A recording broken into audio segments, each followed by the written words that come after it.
Tetragrammaton.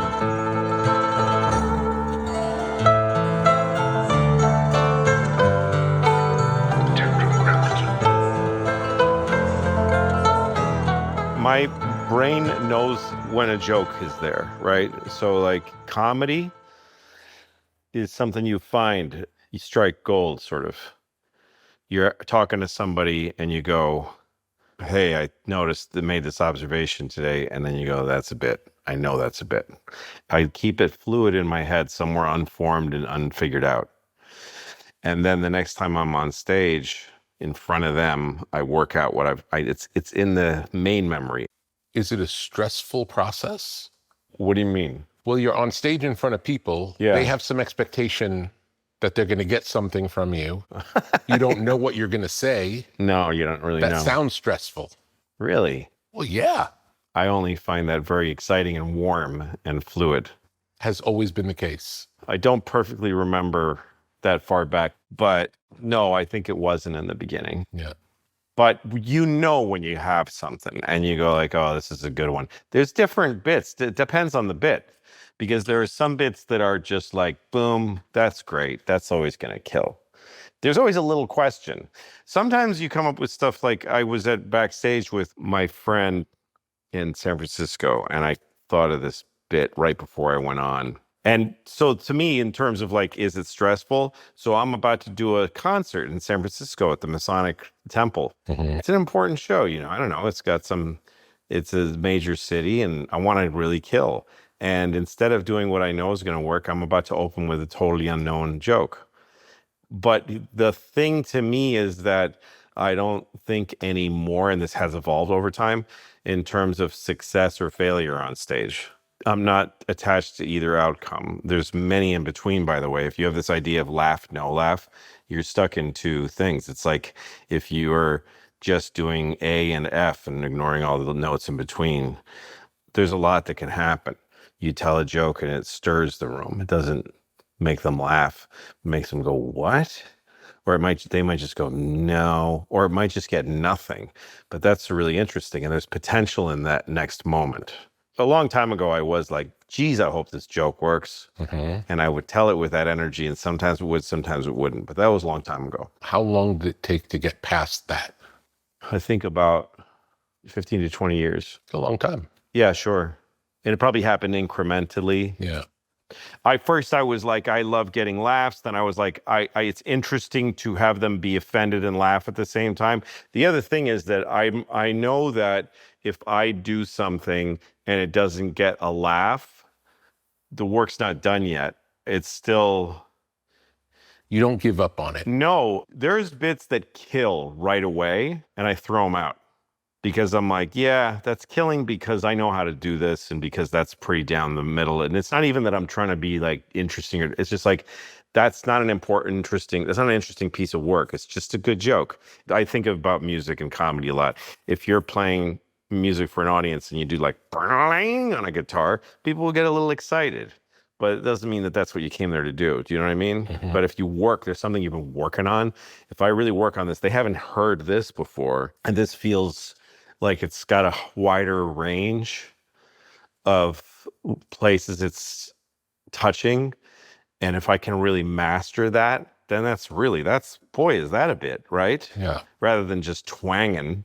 So if I have a bit that like kills right away because it's touching on a modern subject or it's hitting a common note, which there's huge value in that and being able to do that.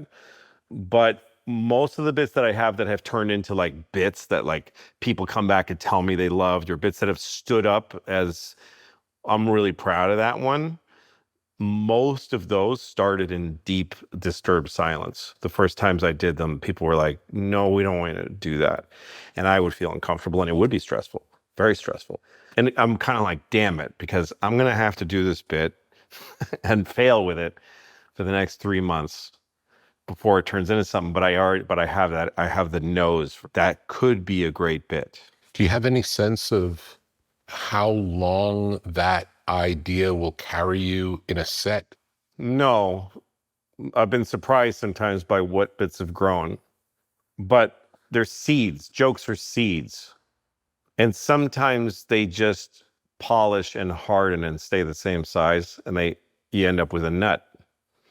And sometimes they sprout and grow roots and all kinds of shit, like crazy shit. Do you think of it as a conversation with the audience? Yeah, for sure.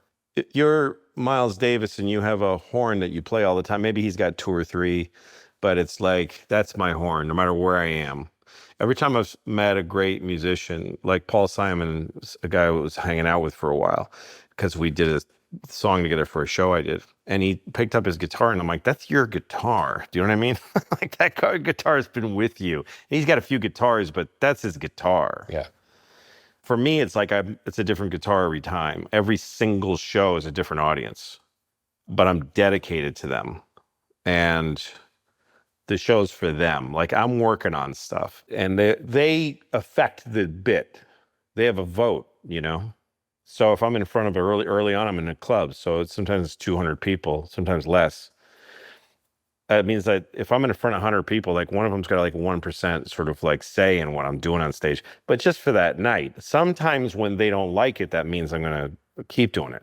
Yeah. So it doesn't mean yes or no. Again, if you're going yes, no, I know a lot of comedians that are like, oh, those people didn't like me, or they're not going to, you know, it's like, it's not about that. If you can detach from the personal and the judgment and the feeling of validation, you can get so much more done. You can get such a wide, and again, it's not saying like, fuck them or I don't care. It's saying if you can just detach from the moment of validation meaning so much, then you can really hear that there's a lot in silence. There's a huge range. Yeah. I was doing a bit earlier this year. I would hear one guy always go, Jesus, in the silence. And then that would make people chuckle. And I would just sit there and I would just nod at them. And I'd go, huh? And then let it grow and grow and grow. And I learned so much. I ended up cutting that bit because it never grew. There was something wrong with it. And it wasn't even good or bad. I just said I did it enough. Is it different if it's a small group of people versus a big group of people? A huge difference, yeah. They have kind of yin-yang differences and similarities. So a smaller group of people is more pressure because you're looking right at them. You're with them. You can't escape them. You're not on a different plane from them. You're often a little club. They're eating nachos. A waitress walks right in front of you. It's like it just peels away all of the luster of it. And also, when you're done with it, you got to keep going in a sense. But also, you can connect with one person, with a few people. You can tease it out. You can hear all these different things going on. You can hear better. I also like when I see people. I like looking at them. And I like when I get a sense of why someone's there and why a joke sometimes not only is funny to them, but means something to them. Or when I see a guy like in a golf shirt with a buzz cut, you know what I mean? Who's like a real type A, red-faced American. And I'm doing something really dumb. And he's just holding his face and going, I don't understand why I'm listening to this. And I love him. And I just love him so much. And then when you're in a big room, you're kind of a spectacle. You're doing a concert, and their response comes back more like a hiss rather than a ha ha ha ha. It's like a ha ha, and you hear that and you time to it, and it's more you versus them. You got to be really good to find the personal in that and to connect with them. You got to really be good at it. You got to learn every size room. You have to learn it and know how they're different from each other. It's all dynamics. And it all just comes with like repetition and experience. And then there's mid-range. If you do like town hall in New York City, like 1,500 seats, 1,200, that's pretty goddamn sweet because it has the importance of the theater. Like we're all here sitting forward to see something rather than a nightclub where they're sitting at tables and drinking and stuff. And that can feel really good and it's still intimate. And then you get to arenas and now it's so separate. And part of why they're there is because they're happy you made it to an arena and they're celebrating with you. Yeah, they're on your side. That's right. But it's not really fair to them, I don't think. I think that if a comedian gets an arena tour, he should do it, or she, but don't do it again.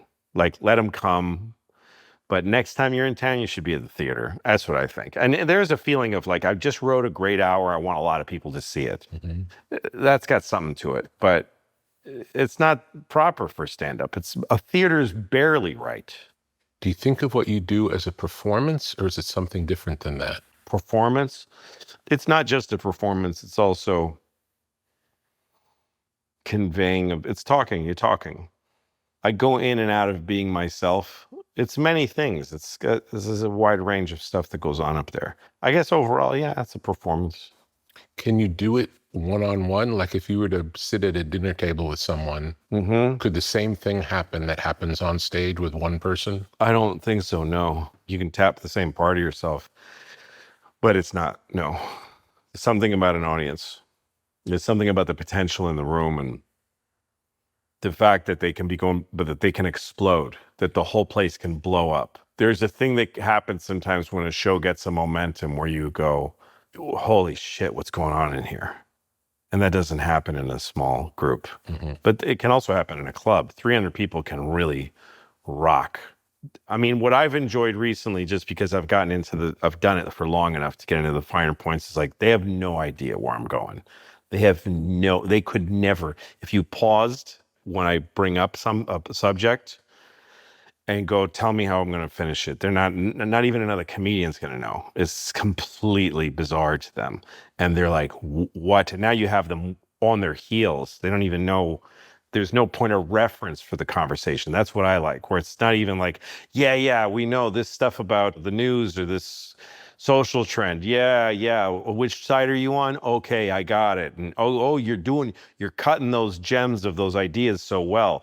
And again, that's a great thing to be able to do. But to have them going like, I don't understand why this guy brings up the things he brings up. I don't expect any of the things he says. And yet somehow they've connected as real for them, you know? Yeah. That's a crowd.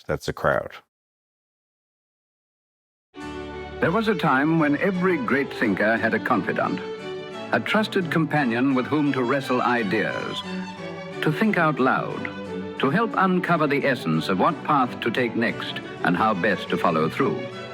That role has always mattered because meaningful problems require context, patience, and the ability to hold complexity. Anthropic developed Claude for just this kind of thinking. Claude is for minds that don't stop at good enough. It's the collaborator that understands all aspects of your enterprise and advances along with you. Whether you're debugging code at midnight or strategizing your next business move, Claude sharpens your thinking to tackle the problems that matter most. Rather than offering isolated answers, Claude is built for sustained inquiry. Claude synthesizes information from multiple sources, turning scattered material into a coherent analysis presented with a clear structure. It even includes citations. Patterns appear that would otherwise remain buried. Claude operates with continuity by securely connecting to professional tools, documents, calendars, and project platforms. At its core, Claude reflects a different philosophy of artificial intelligence, one that emphasizes collaboration over automation, depth over immediacy, and thinking with rather than thinking for. For problems worth solving, get started with Claude at claude.ai/Tetra. Try it today.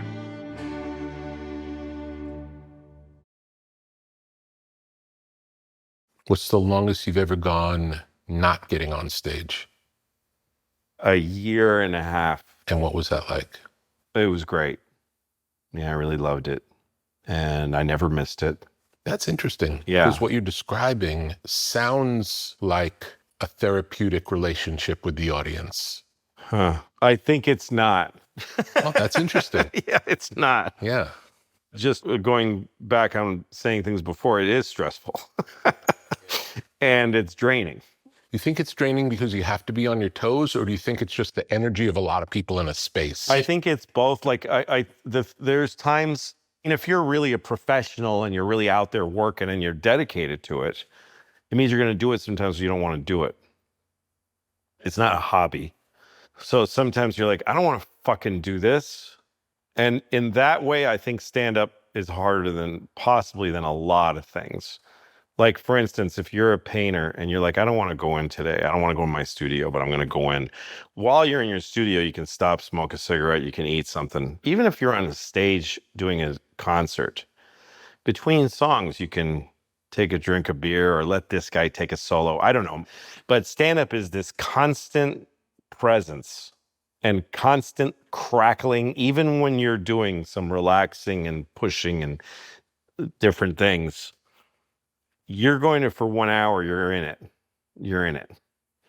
And so there are some times when I'm backstage and I'm like, I really rebel inside. I'm like, I don't want to fucking do this. And this last tour, it was a lot of those nights. Why do you think? What's different? Might be age. I think because here's what happened. I did a lot of tours in a row at one point. I did like 3 years where I took very little downtime. I got pretty burnt. And then I did a show at Madison Square Garden, and I built the whole year up to it. And it was the last show of the year. Was it the first time you ever played there? No, I'd played there like 10 times before, but I hadn't been there for a long time. Mm-hmm. It was really beautiful to go back because when I was there before, I had built to doing things like that in a way that didn't feel important. It just felt like this is the next thing. This is the next thing. And I remember being at the Garden the first few times and going like, this doesn't even feel like a big deal to me just because I built to it gradually. I know I'm just here to work, but I was like, I wish I could feel this was like special, like, because it's a big deal. But the next time I went there, I did like 9 shows there back then. And so 2023, January, I did 1 show there. And I didn't think I expected never to be back in the Garden. Mm-hmm. And so when I got that 1 show, I was like, I'm doing 1 show. Maybe I could have sold another one out, but I was like, let's do 1 show and just really fucking enjoy it this time. Like really love that it's such a big, fun thing. And I did it in the round. So I had the whole crowd around me. It was like 19,000 people. And we live streamed it on my website, because you have to have cameras covering you at the Garden so that you can be on the Jumbotron. And I asked my web guy, what would it cost to just put that on live on the website? And he's like, $12 or something. It's like nothing. Yeah. And we made the live stream live like an hour before the show started. So we knew, because you can tell like about 100,000 people watched it, but a bunch of them were there just watching the Garden fill up. And there was such a beautiful feeling there.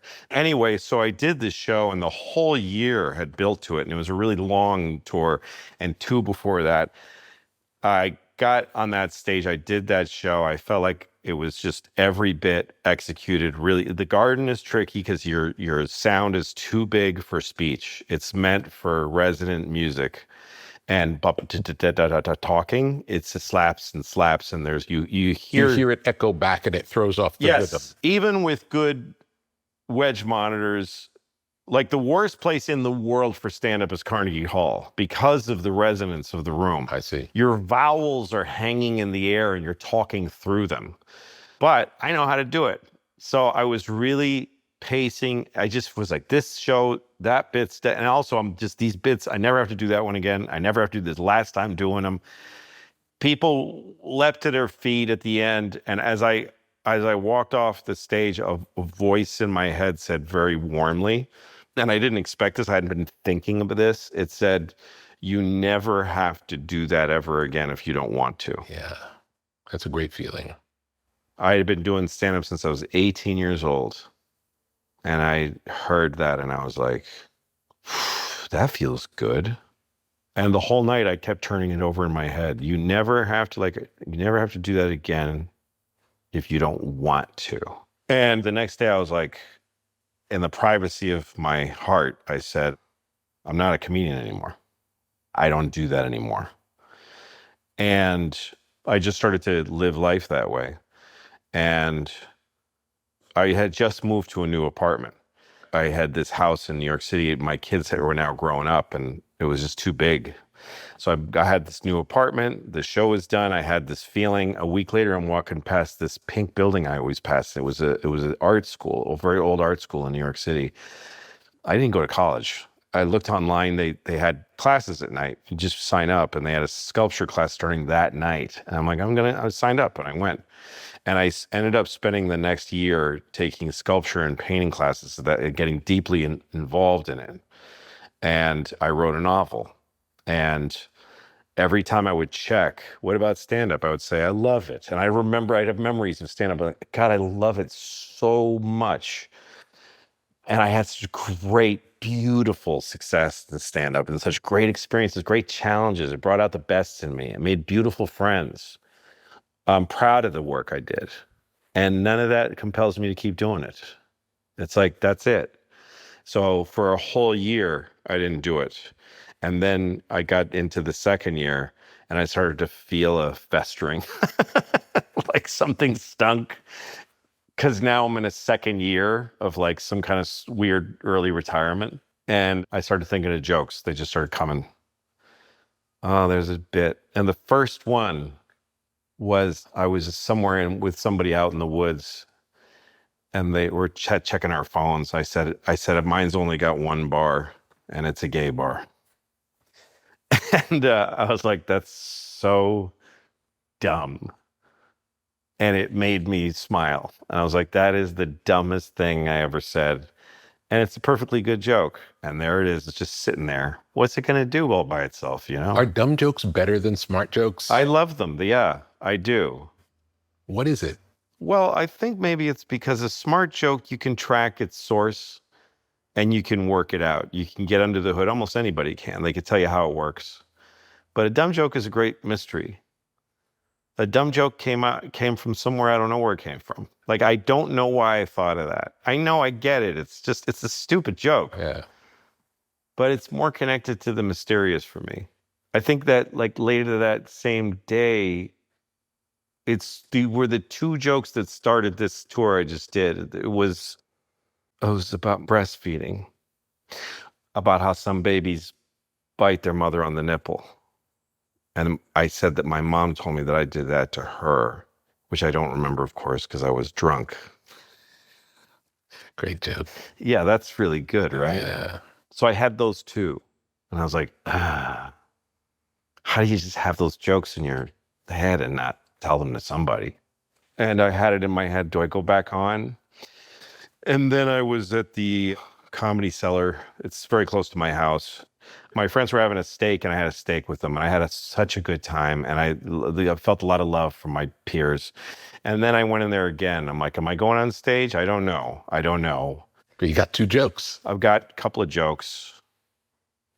And the woman running the show that night, the manager came up to me and she said, somebody's not here. Can you fill in? And I was like, no, that's purpose. It's of service. I said, sure.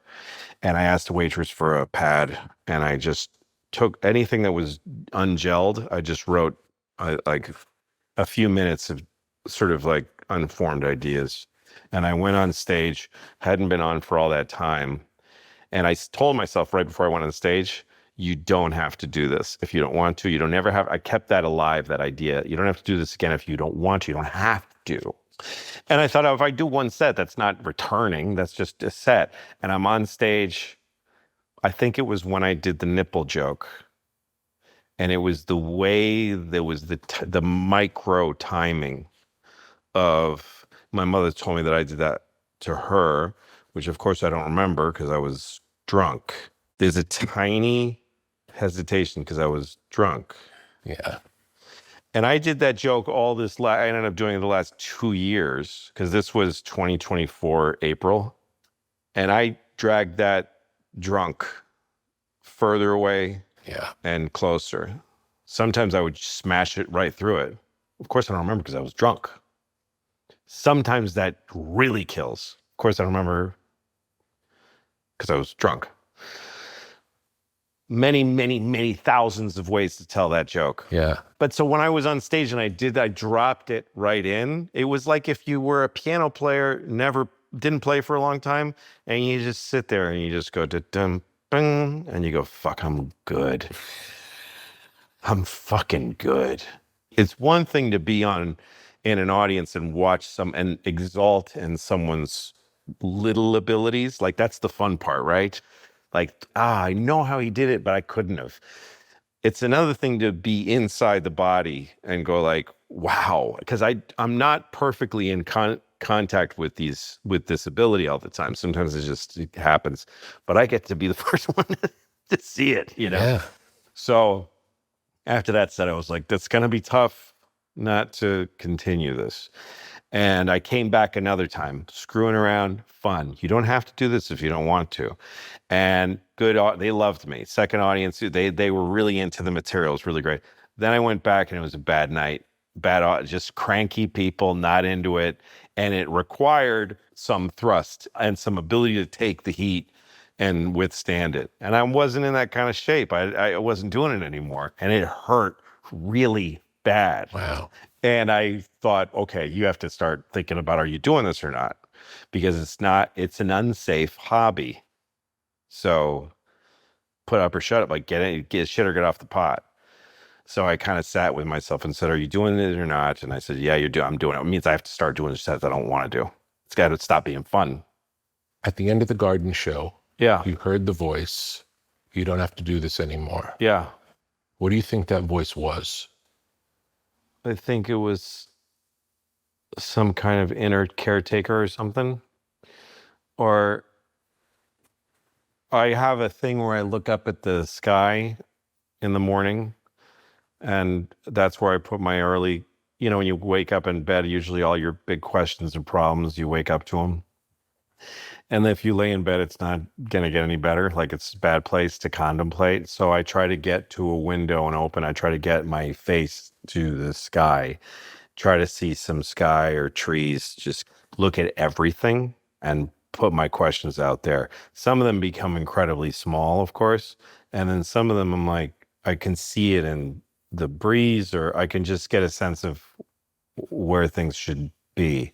And I hadn't really started doing that then yet, but I was headed towards it. That's another thing that happened during that year, is I had a lot of big changes internally.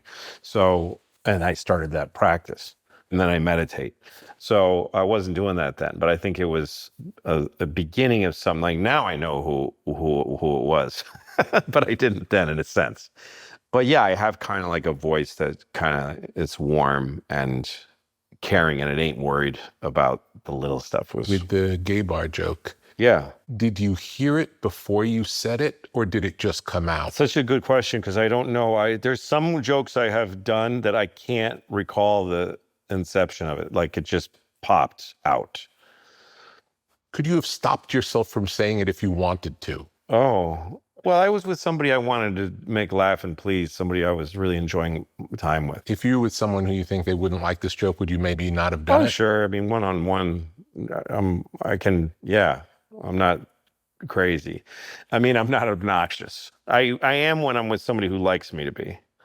And with an audience, it's a mix. They're all going to feel differently. But that's what comedy, the actual event of comedy is an agreement that we're going to go into territory we're not supposed to. And you're all going to feel differently about it, about different parts of it. And that's okay. I don't think that comedians should be shielded from people being offended. It's part of it. Like, what are you doing it for? You just want people to cheer you? You let them have their feelings. It's okay. And also, it's not the last feeling they're ever going to have. And they're going to be okay, and so are you. Because it's a comedy. I didn't just walk onto a subway train or into a church and say, hey, you suck my dick. What? Like, it's an agreement, and everyone's in it on some, and not everybody's, they don't sit and read it, and they didn't give it as much thought as I did. So I can give them grace on, like, they're upset. But hey, I gotcha. I mean, a thing I started to develop as a practice on the stage is that upsetting people is just temporary, right? And if you're willing to do it, if you do it like, yeah, fuck off, I don't care what you think, then you're going to pay for that they're going to tense up, right? But if you go like, hey, I swear to God, this is worth it. Just stick with me here. Because I want them to like it. I want them to really dig it. I want to connect with them. So I take them, stray them way out. Like, okay, now we're going to talk about this. And they're like, whoa. and I convey, and this is all undertones, and it takes, that's why a bit that really, really horribly doesn't work needs to be done again and again and again, because you haven't figured out yet you got to hear their upsettedness. And instead of just going, well, that's bad, you go, oh, how are they upset? And none of this is sometimes thought of. It's like a gland inside. I hear it. So next time I do it, I go, okay, I know about that, but just listen. And here's an indicator of where I'm going. It might help you. Or, I'm sorry, you're fucked, and I'm going to let you feel fucked for a little while. And then I'm going to drop this in here, and you're going to go, oh my God. And then there's this intense feeling of like, I can't believe he got me to laugh in this place. What's better than that? So that means it's okay to upset them, because there's a purpose to it. Is the laugh stronger after they're upset? Is it a different laugh? Yeah, sometimes it is. It's different. You hear sounds in it. You hear feelings in it. It's not just ha ha ha, that's funny. It's like, oh, Jesus. Whoa, man. Or like, come on, man. You can hear that in a laugh sometimes. Yeah. And you string those along, and then there's a bunch of licenses you're taking from them in any given show.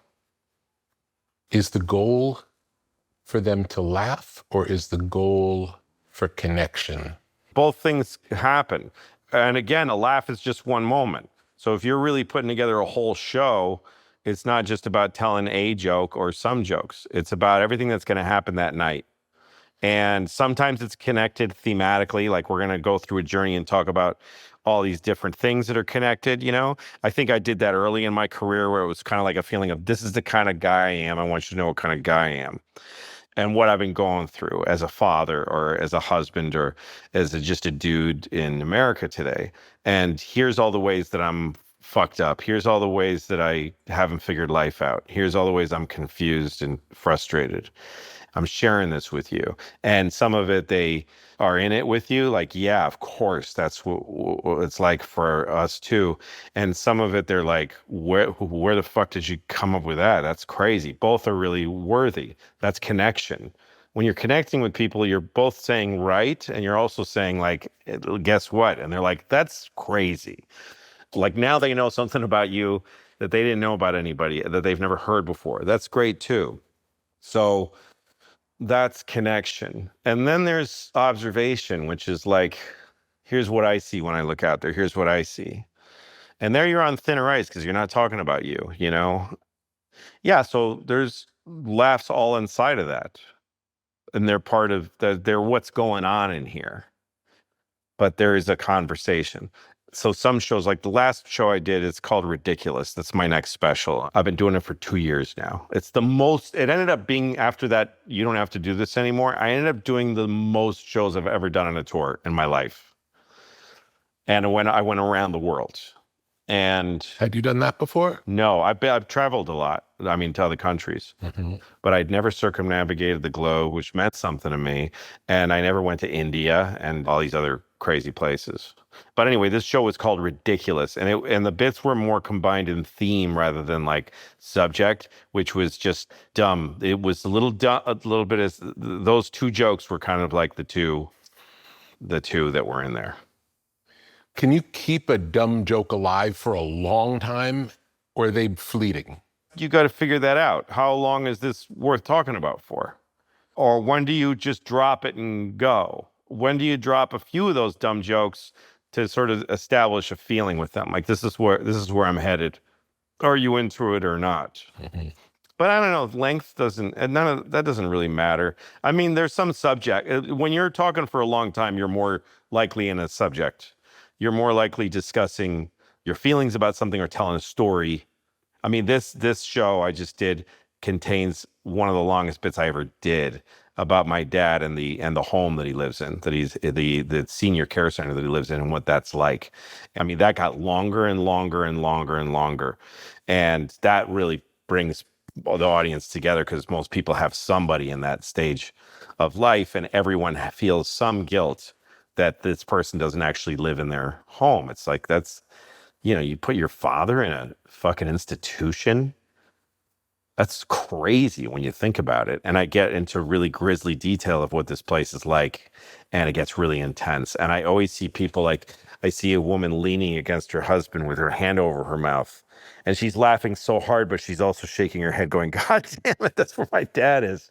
That's where he is. How did I do that to him? And yet I had to. Of course I had to. And it was interesting taking that one around the world.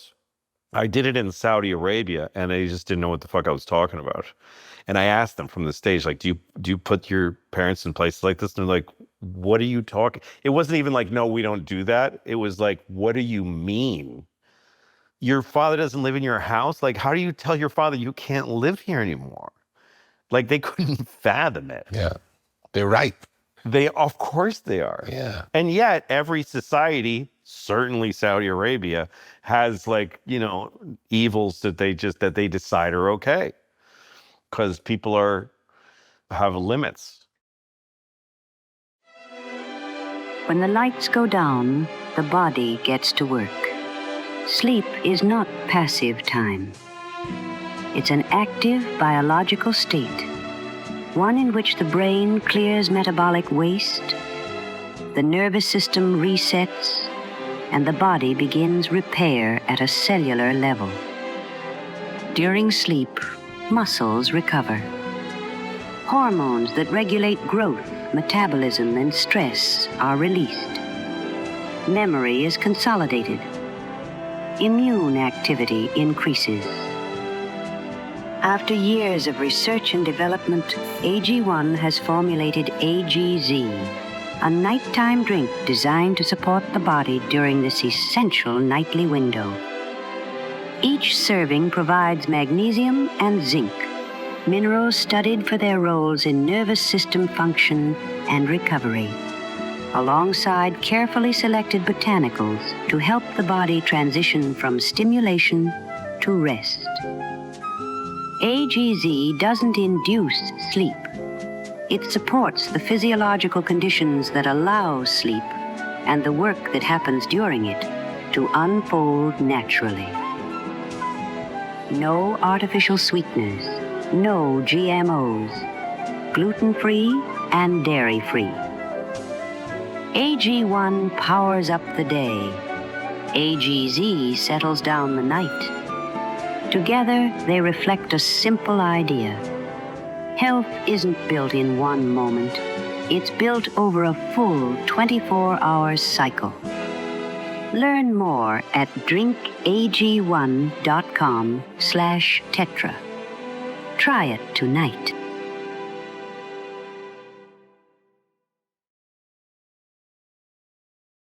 Is there anything else you do on the road besides the show that keeps you sane? Yeah, I have to take very good care of myself. When I wake up and look at the sky and then meditate, that's thing one that keeps me alive. And I battle with food the whole time on the road because I want to eat really well, or just at least measured and careful. I don't eat after about 6 p.m. and I go straight to the hotel and go to bed after the show. I don't hang out after shows. So you can sleep right after a show? How long does it take to come down? The thing about stand-up and all performance probably, it just fills your body with, floods you with adrenaline. And also it's this brutal thing of a show ending because you were just the center of attention for 2,500 people for like an hour. And then suddenly they literally turn their backs on you. They just go home and they're together and you're not. And it's brutal. I never heard it expressed that way before. Well, the things you want to do, and also you're filled with unused adrenaline. And the things that adrenaline asks you to do is soak it up with food, match it with alcohol or a stimulant, and connect with somebody, anybody. Have a deep and inappropriately sudden connection with anybody or all people. Go out, be in a group, still keep feeling like people are looking at you, all this kind of stuff. I'm not somebody who did stand up for validation. That just doesn't tickle me that much. So I'm lucky that way. But you do all these things and then you start to feel exhausted at the club. So you start taking more stimulants, or alcohol is kind of a stimulant really. But if you get in the car and go to the hotel, adrenaline leaves your body suddenly. And you get in the room and you go, thank fucking Christ I came home. Yeah. And if you didn't eat or drink, you'll actually go to sleep, and you'll sleep well because your stomach isn't working. So I try to get up early, and I try not to eat past 6 and use the daytime, go out. But I also respect the show, like sit, take long naps, get ready, lay still for a while. I bring an Apple TV module with me everywhere, and I watch old movies constantly. I watch everything I can get my hands on. I've got the Turner Classic Movies app on the box, and I watch their movies, Criterion, and I just search through old movies, and that keeps me. And then I write in the day. I write fiction or whatever I'm working on. How important is rhythm in general in comedy? It's very big. It's huge. I think one of the things, the difference with comedy and a lot of music is that you can change on a dime. Like in music, if there's a key change, it's a big deal, right? It's a big moment. In comedy, you can change them like every few seconds. And sometimes it behooves you to be on a rhythm, to be talking and this, and then this, and then this, and it's building and building and building, and stop. And then this, and then this. And, there's a comic named Mark Pitta. He used to do a bit, real simple bit. He's just say, I love Elvis because all of his songs stop and start again. And that's a good confluence of two things. That's rhythm, disrupting rhythm, but you're always on some kind of, and sometimes you're not. Sometimes you're way outside of it. And you're this, and you're just talking. And then you get upset and you get into something like this and then like this. And there are guys who do not work it out musically. There's a guy I saw, Daniel Kitson, I think his name is. He's British. And I don't think he has an expansive amount of work because he's a very real guy. He's not like, I'm a comedian with a career. I don't know him, but he was one of the best I ever saw. He just talking. He was just speaking his mind and revealing his heart and being very funny and vulnerable. And it was less this kind of like stand-up comedy. It was less of that. And I don't know. I might have just been charmed by him. I only saw him once. It could have been that if I saw him again, I'd be like, oh yeah, he's just doing this. He's got this all worked out. But the feeling was, this guy's just unspooling. How different was it doing comedy in different parts of the world? Stand-up is weird. It's gotten weird, and it's kind of its own. It can feel like a cult sometimes. You go to some place like India or Bucharest or London, Paris, or fucking Chillicothe, Ohio, or Norton, Virginia, or Orlando, and they're all the same. Comedy fans are the same everywhere. People love it. They watch it on YouTube. They watch it on Netflix. And then when you meet comedians from other countries, like we've met all these Indian comedians, I couldn't have been in a more strange place to me than India. And these comedians, I'm like, yeah, that's that guy. That's that guy. It's the same guy. It's always that, it's the same as the ones that were in Turkey, and the same when you meet comedians backstage anywhere else. One guy is kind of above it, and then there's the guy who's painfully nerdy. And the one guy that stands more forward and talks to you a lot, he's a little better dressed. And then all of them behind him are like, could he shut the fuck up? They hate him. They hate that one guy who kind of says, I'm the one who was going to talk to you. And all the other comedians hate him. And it's the same. It's the same everywhere. And I love that. That's a fellowship. That's sweet. But also, I've been at it for too long. I'm a little sick of it in some ways. Do you feel like there's a lot of competition between comedians, or is it more of a brotherhood?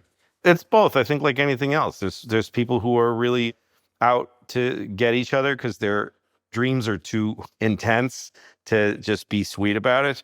But I've made some beautiful friends as comedians. And then a lot of the people, those not your friend, it's a colleague or it's a competitor, because it affects how people act towards you, So you just be careful, or you just be, just keep your boundaries. That's all. You mentioned before you get into trouble if you're not talking about yourself when you're on stage. Yeah, I think a little. Well, you're on thinner ice. You can do it. Is the majority of what you talk about your inner state? Inner state? Yeah, I would say so. That's where I'm the safest. either inner state or inner brain thought. I think observations about nature are good. I think everybody should be doing that. Everybody should be sharing what they're noticing about life. But I like to keep those very general. Do you know what I mean? In terms of what is it like to be alive? That's just so much more interesting than like, I've noticed that here's the kind of things people are saying about trans people or the president. I mean, it's just like, I get that and I can really admire it when it's done well, but it feels disposable to me. And I also I'm on thin ice. Like I'm have an opinion somebody probably has had before. It's an opinion. An opinion is not an observation. An observation is an opening. It's opening your eyes. An opinion is a closing. An opinion is like, that's it. That's the verdict. Yeah. That's how I feel. Well, that's a shame. Like, what'd you do that for? Now you can't see anymore. It's blinding. And also in this world, because nobody ever forgets anything anybody says, an opinion ends up being something you have to like defend, when actually you should be interrogating it all the time. Like I was talking to my girlfriend, she was passing by Equinox Gym in New York. Their windows have huge slogans on them with pictures of like fit people in sweaty, like proud poses.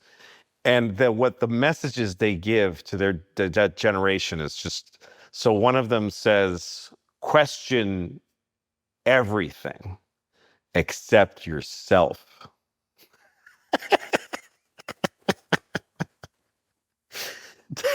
What a crazy thing to tell people. Never question yourself. How are you going to, what kind of person you're going to become to yourself or to people around you? You never question yourself. Or like I saw somebody's sort of, over some people over their social media, they have like a stripe, like a banner. This woman depicts herself in her banner doing a warrior yoga pose. And it says in the script, she gave her fear no space. It's such a shame to not give your fear. It's exactly what it needs. It's exactly when you have fear, you need to let it in and give it space in you. You need to go, okay, I'm scared. Why am I scared? What's going on here? And give it some compassion and some space and curiosity. Be curious about it. Why am I afraid? That's the first step of converting fear into a habitable place, is ask yourself, why am I afraid of this? And it's not about banishing the fear. It's about like, what is it trying to teach me? What am I learning from this? So I think that, that's why an observation is interesting. I have noticed that people are like, I'm telling you about these billboards. That's an observation. I think that's super fascinating that people are approaching life that way. An opinion would be those people are assholes and they're making the wrong kind of, well, okay, now where you go from there? I want to know why people need that. Why do they need that, In a world of artificial highs and harsh stimulants, there is something different, something clean, something precise. Athletic nicotine. Not the primitive products found behind convenience store counters. Not the aggressive buzz that leaves you jittery, but a careful calibration of clean energy and focused clarity. Athletic nicotine. The lowest dose tobacco-free nicotine available. Made entirely in the USA. No artificial sweetener, just pure, purposeful elevation. Athletic nicotine is a performance nootropic. Athletic nicotine is a tool for shifting mindsets. Athletic nicotine is a partner in pursuit of excellence. Slow release, low dose, gradual lift, sustained energy, soft landing, inspired results. Athletic nicotine, more focus, less static.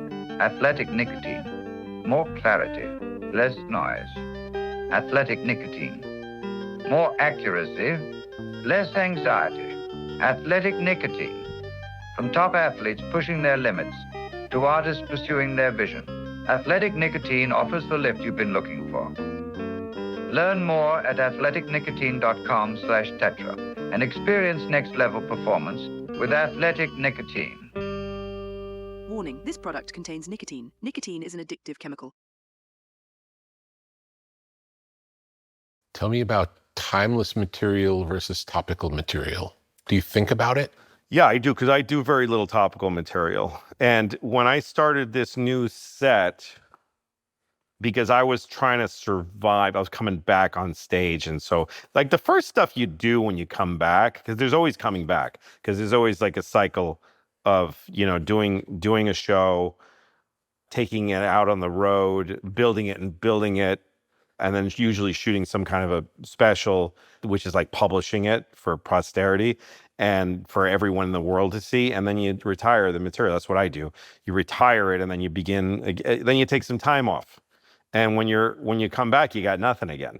You're back to absolute zero. And you have also, your timing is off because you haven't been on stage, and you're suddenly useless. You just have everything that lets you survive on stage is gone. And the last time you did it, you were like perfect shape with great material. Yeah. But I love that. I love coming back and you got nothing. But anyway, if you think of stuff that's like just working, you do it just to get through, so that you can get through your time on stage.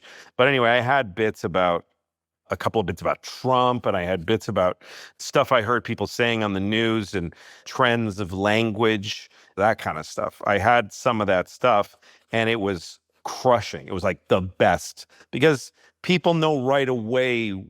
There's a shorthand when you mention certain subjects. People go, yeah. I know. That's on my mind all the time because I'm being peppered with it on social media, and other comedians are talking about it. So as soon as you get into that stuff, there's a firecracker, and everything, you get a lot of comfort from that. And I built about 12 minutes of topical material, general but topical, not like that's what DeSantis said today, but like, here's the way things have been going. Mm-hmm. It was killing. It was the centerpiece to the set. And when I started doing the hour, I had all this ridiculous stuff, like the nipple and the gay, the gay bar. And I had this problem of these bits that are softer and strange and that go kind of like seesawing, like a rusty seesaw, more than like boom, boom, boom, boom. And then I had this big, powerful stuff. And I didn't know I kept trying to figure out where to put it. And the whole set became about the competition between those two things. But it's like, that stuff's killing. I mean, that's what, and every comedian would come up to me afterwards and say, those bits are great, What a great take on that. Ugh. So one night I'm in Omaha, and at the Funny Bone, which is a great, great club, a great testing ground. And I had just I took a bus and did all these little clubs. I was in Scranton, Pennsylvania, and then Harrisburg, and then Youngstown, and Columbus, and Peoria. And then I'm in, and these are like a week at a time at each club. And now I'm in Omaha. A week at a time? Some of them, yeah. Like, Columbus was a week. I ended up, that was like almost a 2-month trip. It took me up to Thunder Bay, Canada, and then down through Buffalo. But I'm in Omaha, and I'm about to do the big fireworks stuff. And I thought, what if I don't? What if I drop it? All of it. Yeah. What if this set is 50 minutes long instead of an hour? These people, they didn't pay that much. It's okay.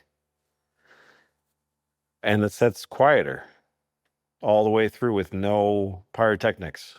And it's just this one weird thing that's just got them off. And they were a quiet crowd too. And they were just sitting listening to me. And I kept the tone. I kept this one tone of somewhat off-putting, strange, sometimes too long, weird bits. And they're like, what is it? What? Okay, all right. And I said goodnight on a softer close. And I got a standing ovation. And they were like, we just saw something. Because it was all connected. They were like, that was cool. When you do a joke that works and a joke that works and a joke that works, if those don't have a sort of like we're trying something we haven't seen before, they go, all right. It's like going to see some movie like Toy Story or whatever. I never even saw it, but just some good flavorful movie. You go outside the theater and you go, what do you guys want to do now? Are you driving home? Do you want to get something to eat? You go to a show where you go like, wow, that was different. Even if you don't like it, you talk about it for like the next day, right? So that's what it felt like. And this was not a cool hipster audience. These are Omaha, Nebraskan folks with real jobs. And they were like, that was fucking interesting, man. You don't get a standing ovation on a Tuesday night. This was special. So I just never did those bits again. I kept them out for the rest of the set. What was it about Omaha that made you want to punish that particular audience? Made me want to like not give them the juice. Not give them the good stuff. I trusted them. Yeah. I felt a trust. I felt like they were grown-ups and that they would go for it. And also, it was like a God forgive me. I love that you dropped those bits. Yeah. That just seems right. Yeah, it seemed really important. And they killed. But I'm like, so what? Are there any jokes that are too far that you won't do them? What do you mean too far? That's for you to answer. Do you ever think of something as like, I can't say this in a room full of people? One.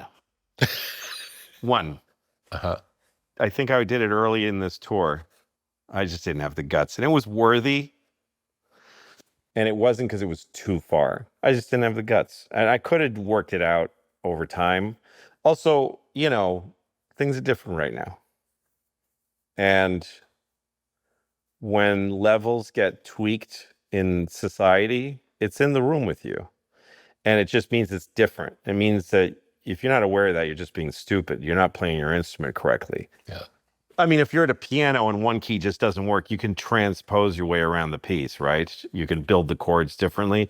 So yeah, you gotta be thoughtful about that.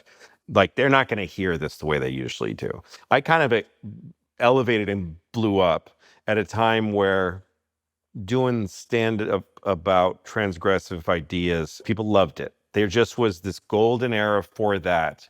And look, whatever you do if you're going to really dedicate yourself to this kind of work, you do it the way you do it and you let that grow. But when trends change, you don't change for that.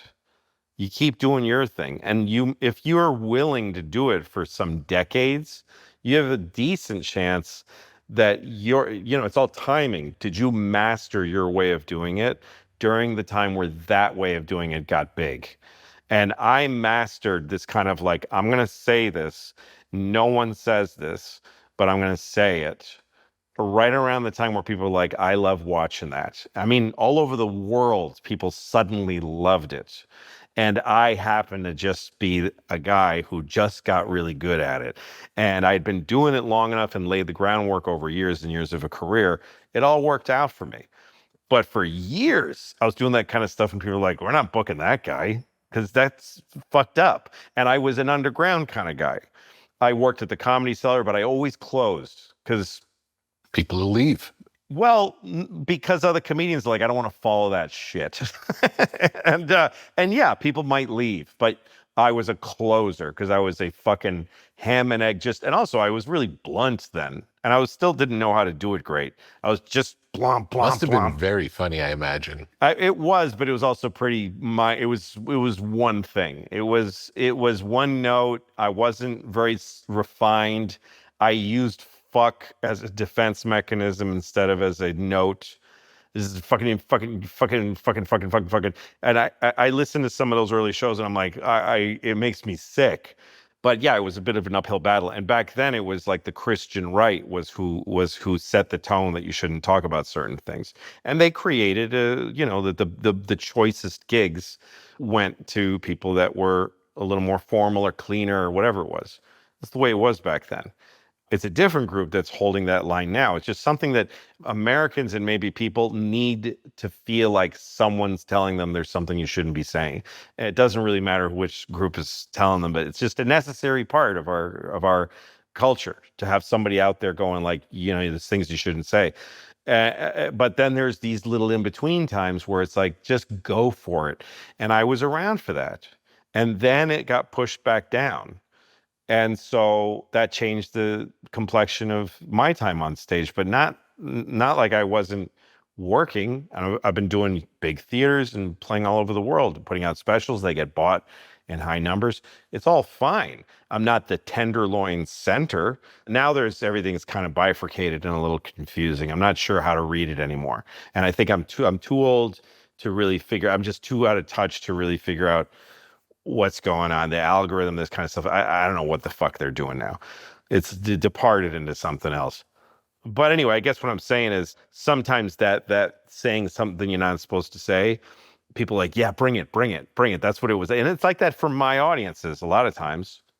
But we didn't have that for a while. So it changes how you write it. It doesn't mean I'm afraid of them. It means like there's something else in the room here. So let's just respect it. When you do a particularly edgy joke, maybe for the first time. Yeah. What's the feeling in your body on stage? Do you feel like you're jumping off a cliff? I'll tell you exactly what it is. It's like you're going to throw up, and the joke being the vomit. I don't know how you feel about vomiting, but I have a really hard time with it. And whenever I feel I'm going to vomit, I rebel, and I'm like, I really don't want to do this. And my body goes, you're going to do it. And then you start having this assuredness that it's coming out. And you know what I mean? It's like you're pregnant with it or something. This is coming. And there's not this limit to how much you could do about it. One example of that was like, I was doing this joke about a wheelchair in the store window. It was a drugstore, and they were selling wheelchairs, and they had one in the window, which is like for like impulse buys, you know? And just the observation was like, you know, I don't know if the wheelchair is something you buy because you saw it in the window and you think, you know what, I should get a wheelchair. And then this bit kept growing where I'd go, I should get a wheelchair. It would be so much easier than what I've been doing, which is dragging my body across the concrete for the past 20 years.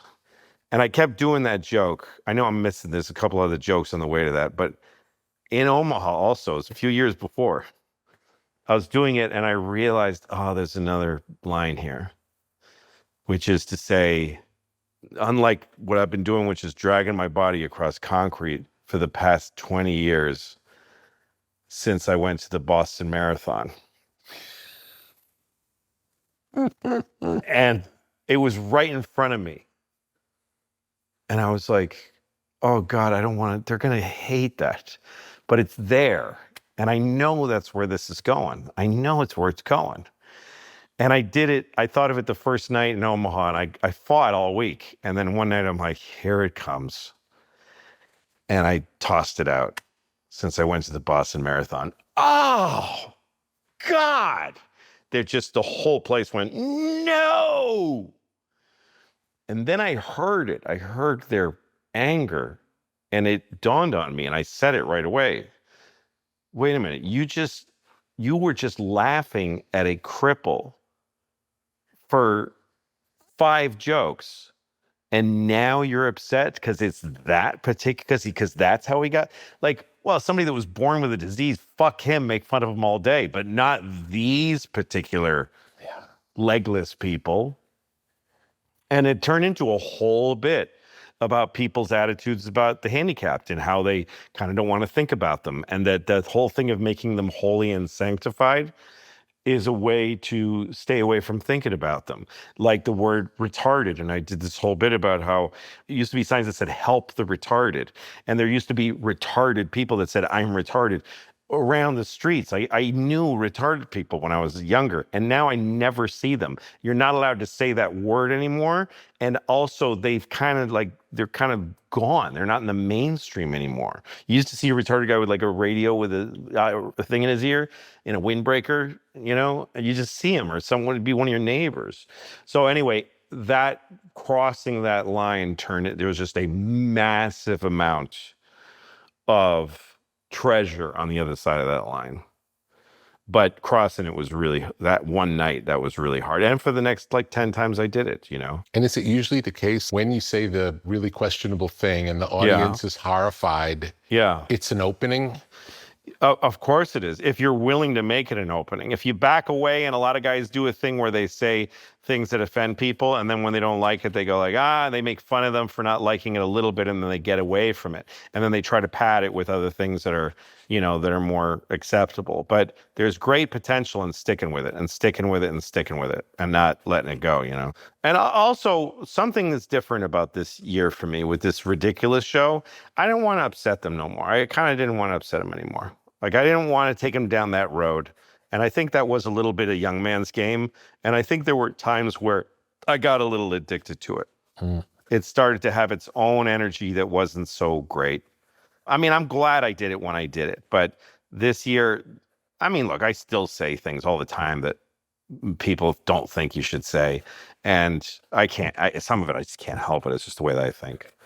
It seems almost like setting any limitation on what you can say forces you to be even better.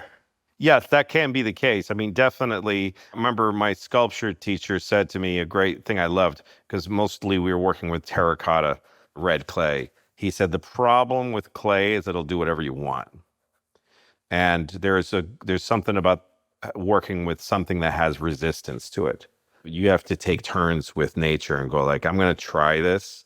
And that's what sculpture feels like, even red clay. Like you go, what if I do this? And it's not what you expected, but then nature introduces another element that you go, okay, now nature took a turn. You go, okay, now I'm going to try this based on this new condition.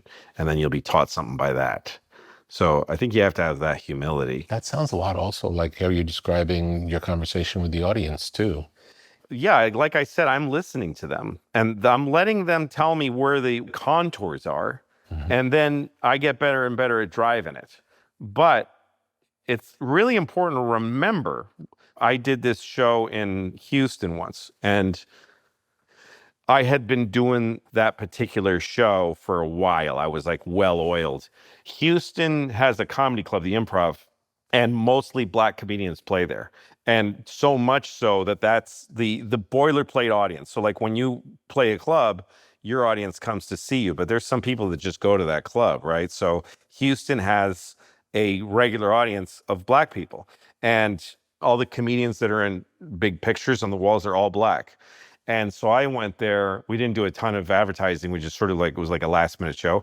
So I looked down and there's like this one table of Black people dressed like Easter. It was like this woman was wearing this bright blue dress, and she was wearing a colorful hat. She was beautiful.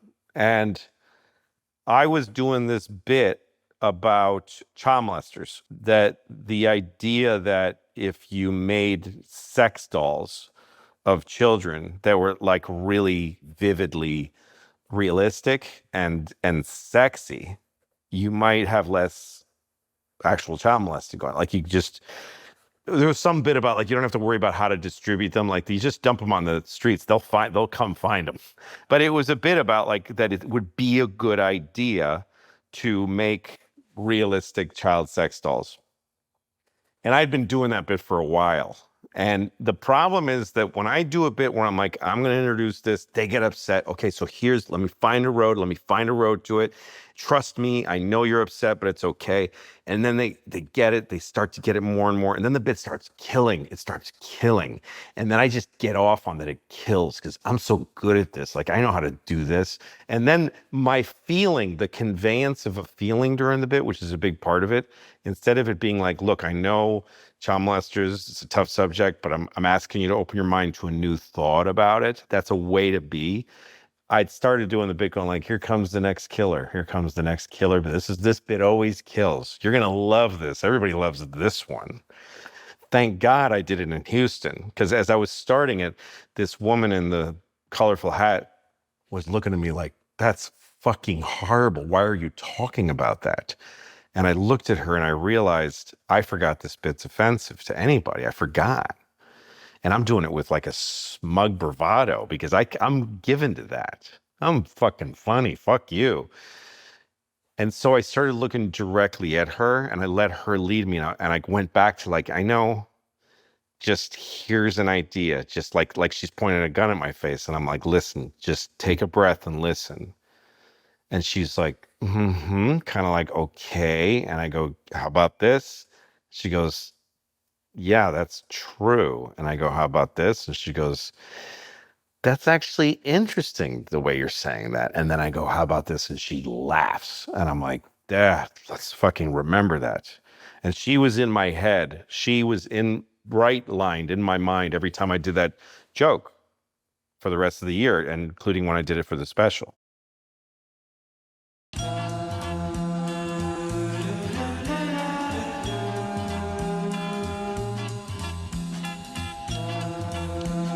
LMNT, Element Electrolytes. Have you ever felt dehydrated after an intense workout or a long day in the sun? Do you want to maximize your endurance and feel your best? Add Element Electrolytes to your daily routine. Perform better and sleep deeper. Improve your cognitive function. Experience an increase in steady energy with fewer headaches and fewer muscle cramps. Element Electrolytes. Drink it in the sauna. Refreshing flavors include grapefruit, citrus, watermelon, and chocolate salt. Formulated with the perfect balance of sodium, potassium, and magnesium to keep you hydrated and energized throughout the day. These minerals help conduct the electricity that powers your nervous system so you can perform at your very best. Element Electrolytes are sugar-free, keto-friendly, and great tasting. Minerals are the stuff of life. So visit drinklmnt.com/tetra and stay salty with Element Electrolytes. LMNT.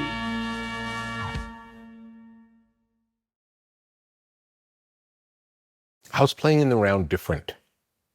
It's totally different because you're in constant motion when you're in the round. You have to be, because you can't give people your back more than a few seconds. I shot a special in the round. It was called Oh My God. And I had done a few big specials and I just wanted to do something different. The main reason I did it was because the Celebrity Theater in Phoenix, George Carlin did a special there. I don't remember what his is called, but he was really in his prime. It's one of my favorite specials of his. I never remember the titles of his because he did so many. And the titles don't fucking matter. They don't mean shit. So he did a special there. The Celebrity Theater in Phoenix, I think it's about 3,500 seats, and you're in the center. It's a big circle. And there's a thing about specials that, like, you see the comedian with the stupid whatever he's got that they built behind him, and then you go to the audience, and it's these two different planes, and you can't combine them because he's talking out to them. And sometimes you can build a thrust on a stage and kind of get him out there. Cutting the audience members laughing is just, what are you doing? That's just not interesting. I don't think so. Some people do it. But the thing about doing it in the round with George, because it's also was like an amphitheater, like they're in a bowl, right? You're down at the bottom, and the second row is at your eye level. And so they go up. So every time you see George, you're seeing people behind him. His audience is in every shot. And if you look at where to put the cameras, like a turret engine, they never have to look at each other. You just offset them. So I was like, this is fucking smart. I want to do one of these because I direct the specials too. And so we set up like 4 shows there over 2 nights, I think. And I realized I never done the round. Now I've done a few, but I never really thought about it. Now I have to really think about how I'm doing it. And so there's a theater that's almost identical to the Celebrity in Sacramento. They do theater there, like they dramatic theater and stuff. So I rented it for a couple of weeks before to get used to it. And when I got there was this kind of funny theater guy. There's the guy who runs the place. And a lot of times when you do theaters, you're just renting the place. So you don't really contact the culture of the place. But he was there. He was interested in watching. And I met him and he said, are you interested in knowing how to play the round? Like, would you like to know that there are rules to it? And I was like, yes. So he explained to me that the center is the power spot. The very center of the stage, you have the same equal access to the whole audience, and they have to you. If you walk towards the audience, you're actually cutting off your connection. If you look at it really simply, you're looking at a circle and you put the comedian in the center. He walks the way he's looking towards the lip of the stage, which is the natural. It's what you want to do.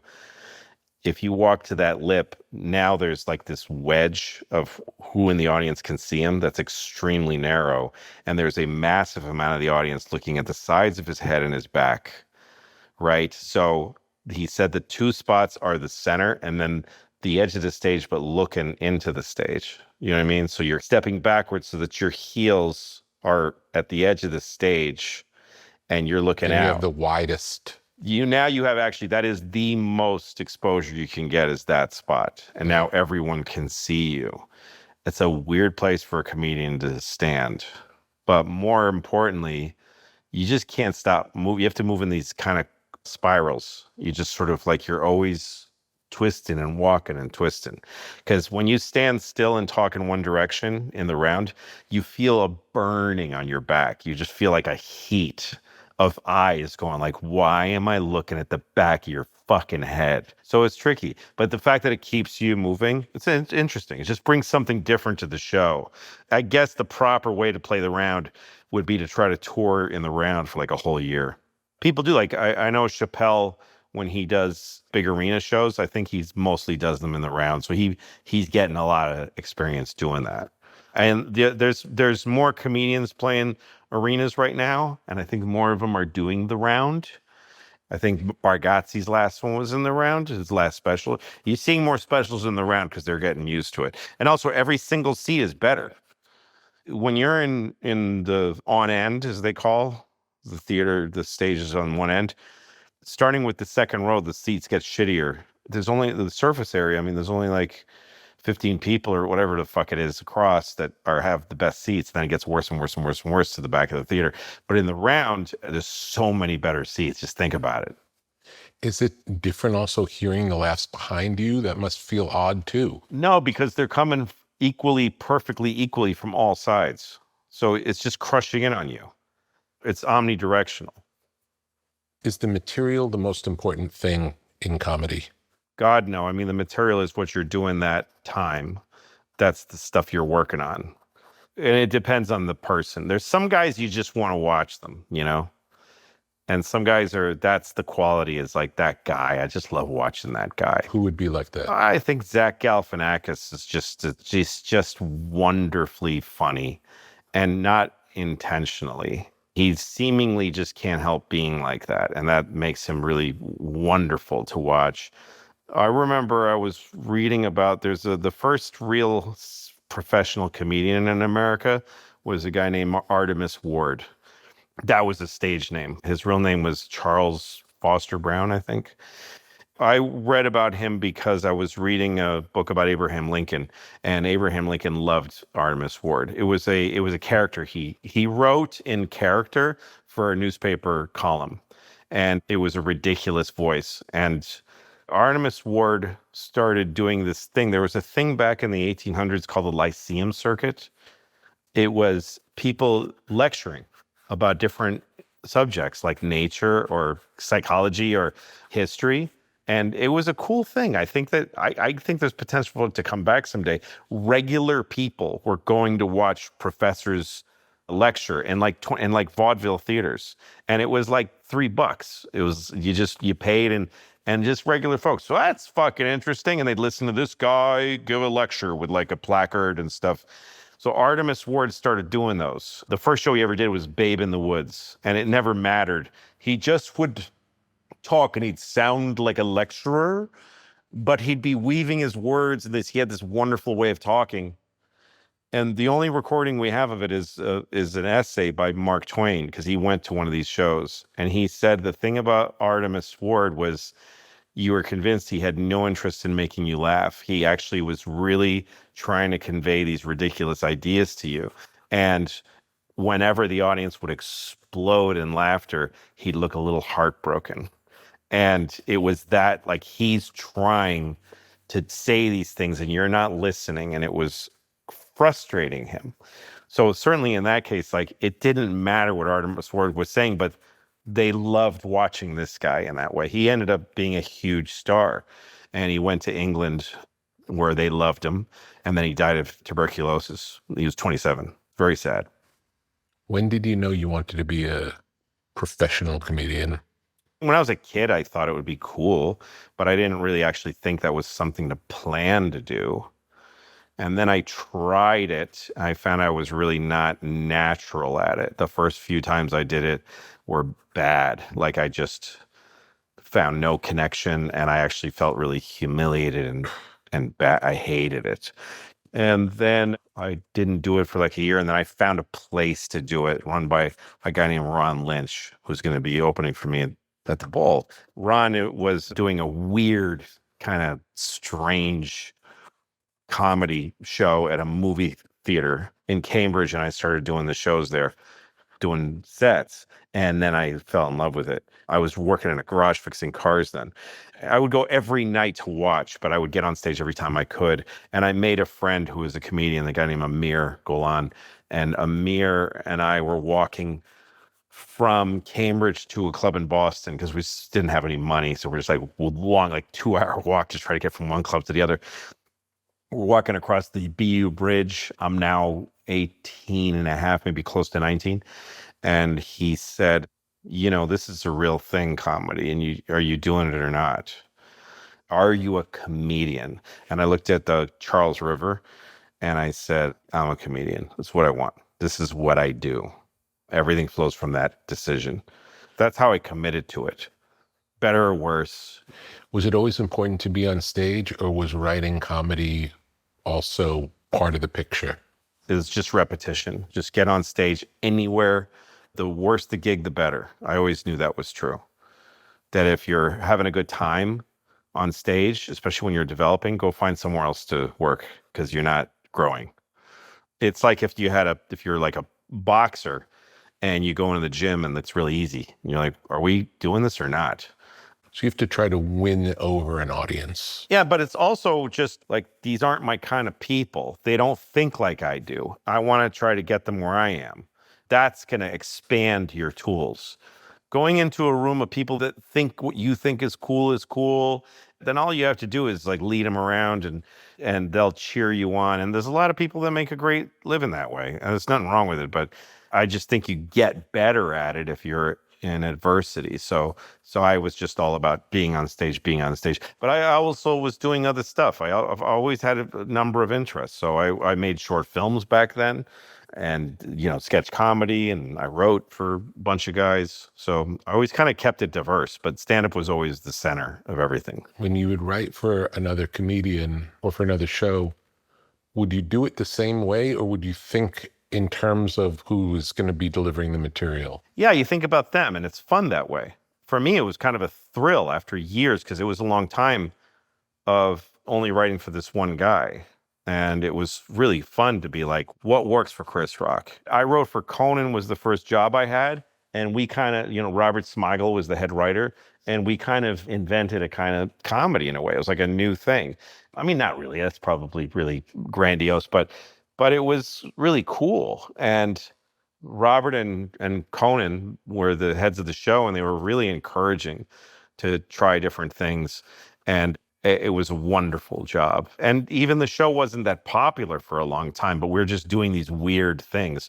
And then it started to get a rep for like, these guys are out there. Anyway, Chris hired me to write for him. And we were friends from doing clubs together in the city, but he hired me. And I thought when I started working for him, all right, what does the black audience want?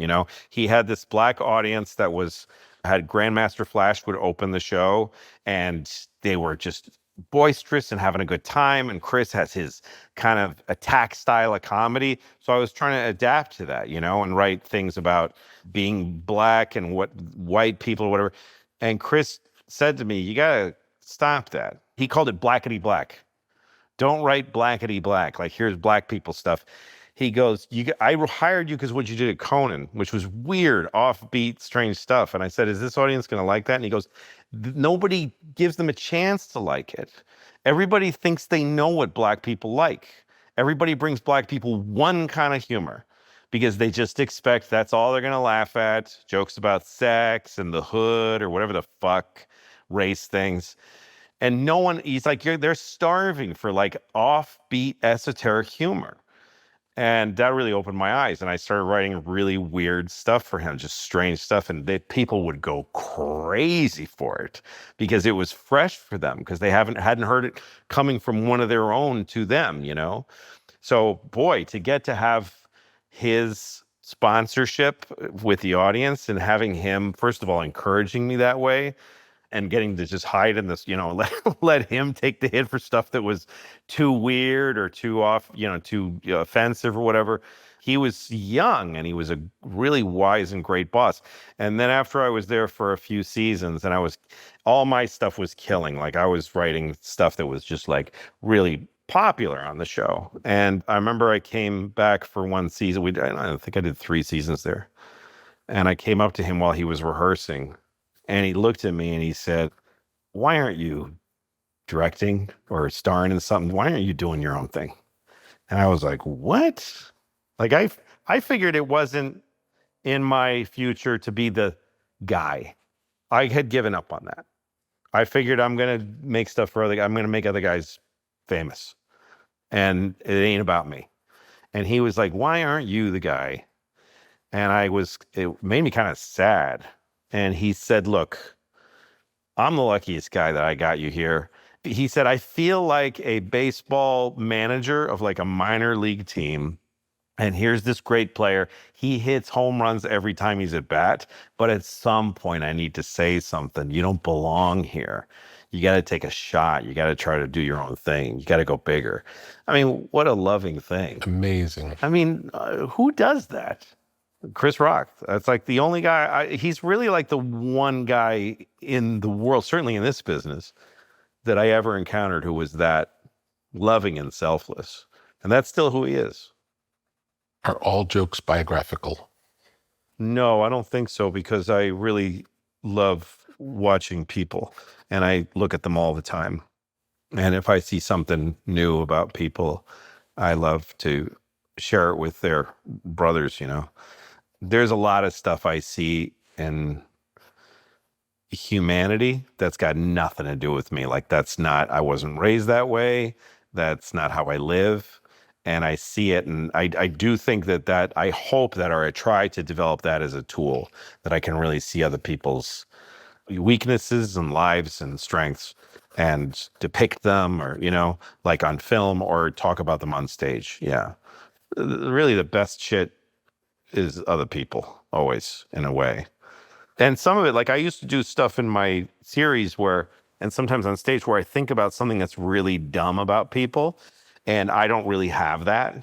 Like, I'm not dumb that way, but I'm going to pretend to be for the bit, because people will accept it more if I'm saying it's me.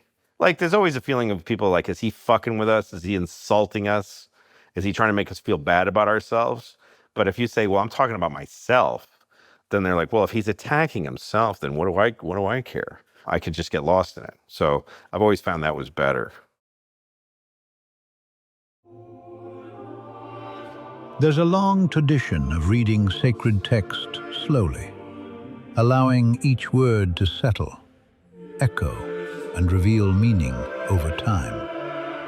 Rather than rushing to conclusions, this practice invites reflection, listening, and attention. For centuries, this repetition has been used to stay close to wisdom, not by studying words as information, but by receiving them as something lived and experienced over and over again. This tradition is known as Lectio Divina.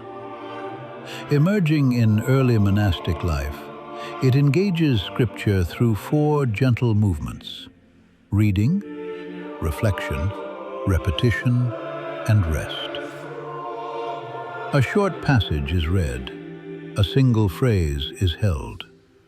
Silence becomes part of the practice, creating space for insight to surface naturally. Lectio 365 brings that ancient rhythm into the present moment. Designed for modern life, it offers brief, guided scriptural reflections throughout the day. To begin with intention, pause at midday and wind down at night. The readings are less about information gathering and more for returning to wisdom again and again, letting familiar words meet new moments. A modern way to keep biblical wisdom close, quietly present, steady, and alive within everyday life. Lectio 365 is a free resource. Find inspiration there, now and always. Learn more at lectio365.com.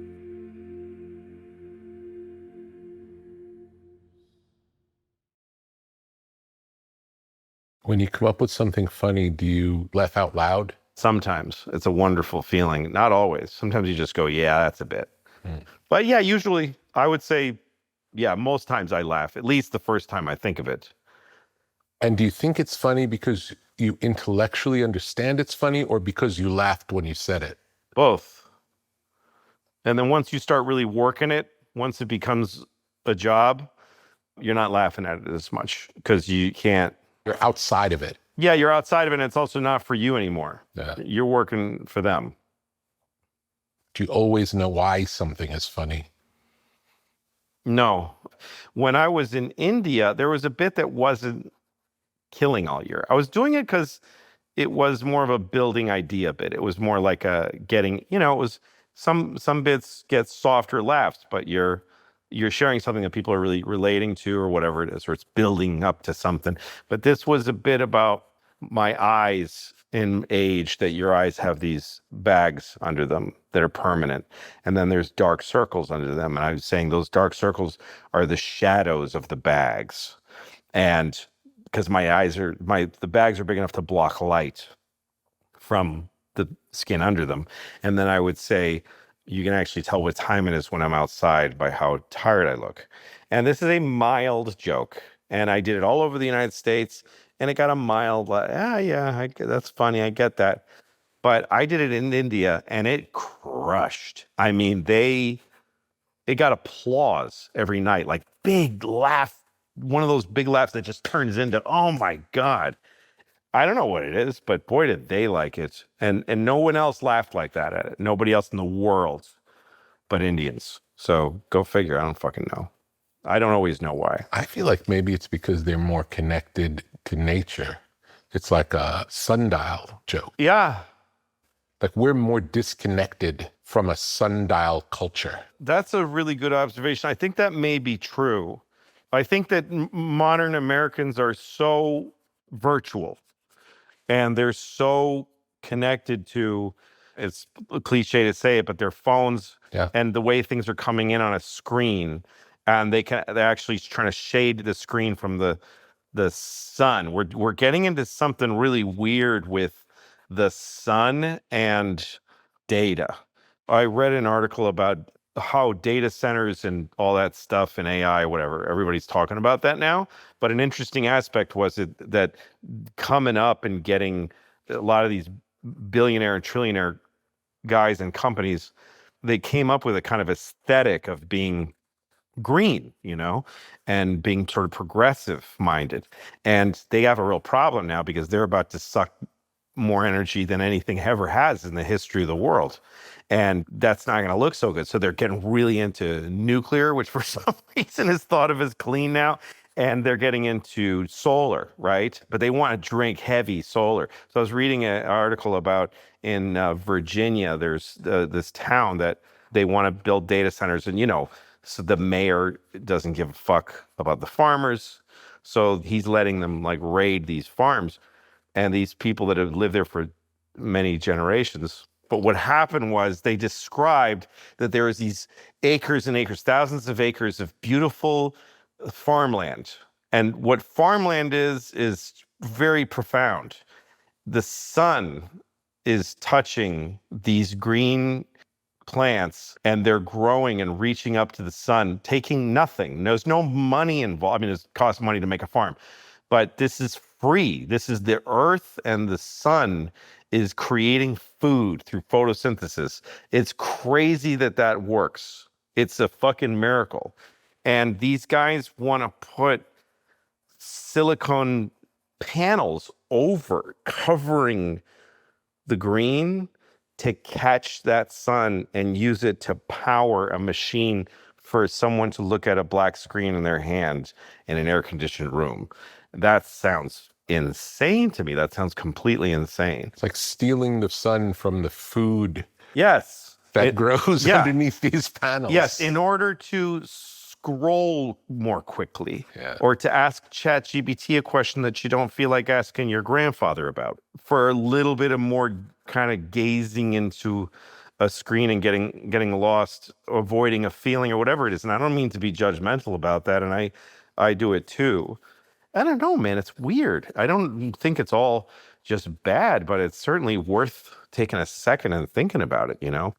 Tell me about structuring an hour or a 90-minute set. Is it just a series of jokes, or is there some rhythm? Yeah, no, it's a whole thing, the hour. And sometimes I think of it as a tyranny of the fucking hour, that I've got to make another hour. And some of the sillier jokes don't make it because you get caught up in, here's this chunk, and this is when I get into this subject, and you get into the flow of the hour. And, you know, there's a set rhythm and trajectory that I'm starting to question, because I'm starting to feel like it's saming things up a little bit, which is that you go in clubs and you work out the bits, and then you start combining them into bigger, here's a set, here's how the hour feels. Hour, you're in a club. Keep the people's attention for that hour. Have that hour crescendo and turn, you know, here's the closer, all that kind of garbage. And I'm saying that just because I'm a little burnt out on it. And then you take it to theaters. And when you're doing theaters, you're kind of putting a polish on it. The problem with big theaters is you start looking up at the rafters and waxing philosophical, and you get a little, you lose that immediacy, you know? But they give you this kind of like, we're working on a piece, we're working on a performance piece, and it's got a cohesiveness to it. Anyway, and you do it over and over and over and over and over and over and over and over again in many cities, and try to go to places that you never worked before to try to get a new spin on it. Try to go overseas, try to do it in England a little bit. Get out of your comfort zone. Go to the South, go to Birmingham with it. Make sure you cover Texas and Florida and everywhere, and everybody gets a vote. Everybody, you get a little piece of everybody's thoughts in it. And then you're just getting good. You're just getting really good at being on stage, at doing the set. And then it starts coming together, and then it starts to rot. Then it starts to get overdone. You can feel it when it starts turning. It's a terrible feeling. Yeah. Because you start to know that you're not in the bit. You're not being present in the bits anymore. You're starting to just expect them to do what they're going to do. And you're also dealing with personal life that you don't really want to be. You want to be home. And you're dealing with the stamina of the road. And sometimes where you're just too distracted by whatever you're coping with in life to give it your best time. And right before I shot this last special, which I shot in New York in November, I realized I was getting really in a rut. And I was trying to slow down and stop doing as many sets so that I would rest my voice and be fresher. And then I thought, let's do a contrary action and add shows in clubs. And I went down to Side Splitters, which is a club in Tampa that we all love. Side Splitters is most comedians' favorite. It's just a great club. And I went down there with it, and I went to New Jersey and did the Stress Factory and all these clubs. And I just punched a bunch of shows in and went to the Cellar, do 10 minutes. I was doing 10 minutes, 15 minutes at the Cellar of stuff that's not even in the set, just to kind of wake up my brain a little. Yeah. It's like if you see sometimes a boxer, when he's really exhausted and he goes back to the corner, they don't let him sit down. So it's like that. And I did that, and I think it was good. I'm glad I did it, because when I got to New York for the special, I was awake again. And I was back into like, I know why I'm saying this. I know where I'm at. How different is your act from night to night? Depends on when you see me. If you see me at a club in Long Island, I've probably just finished writing the hour at the Cellar. Mm-hmm. And it's my first time my first times doing it, and I'm trying a different thing every night. If you're seeing me like a year into the tour, not much different from night to night. Although, again, there's times where I, like towards the end of this tour, I reversed the set. I turned it upside down and I started doing it backwards for a while, like opening with the closer and closing with the opening. What did that feel like? It was hugely disruptive. And the good part of it is that it made me think, it kept me alert. You can literally fall asleep while you're killing on stage. You've done it so many times. Yeah, you're just so automatic. I think Jay Leno said once that he woke up on stage once and realized that he had been sleeping. And he's a great model to follow because he's one of the best ever, I think. He was just great. Did you ever do talk shows? Sure. You mean like stand up on a talk show? Yeah. Yeah. For a while, that was like a important part of it was your 5 minutes. That was a totally different, you didn't just go on stage and just stop after 5. You had to build a 5-minute set. Yeah. And your 5-minute, that's how you promoted yourself. And there was a time, I missed that time. I came too late. There was a time where if you went on The Tonight Show or Letterman and you killed, it made a difference. Like something happened to you.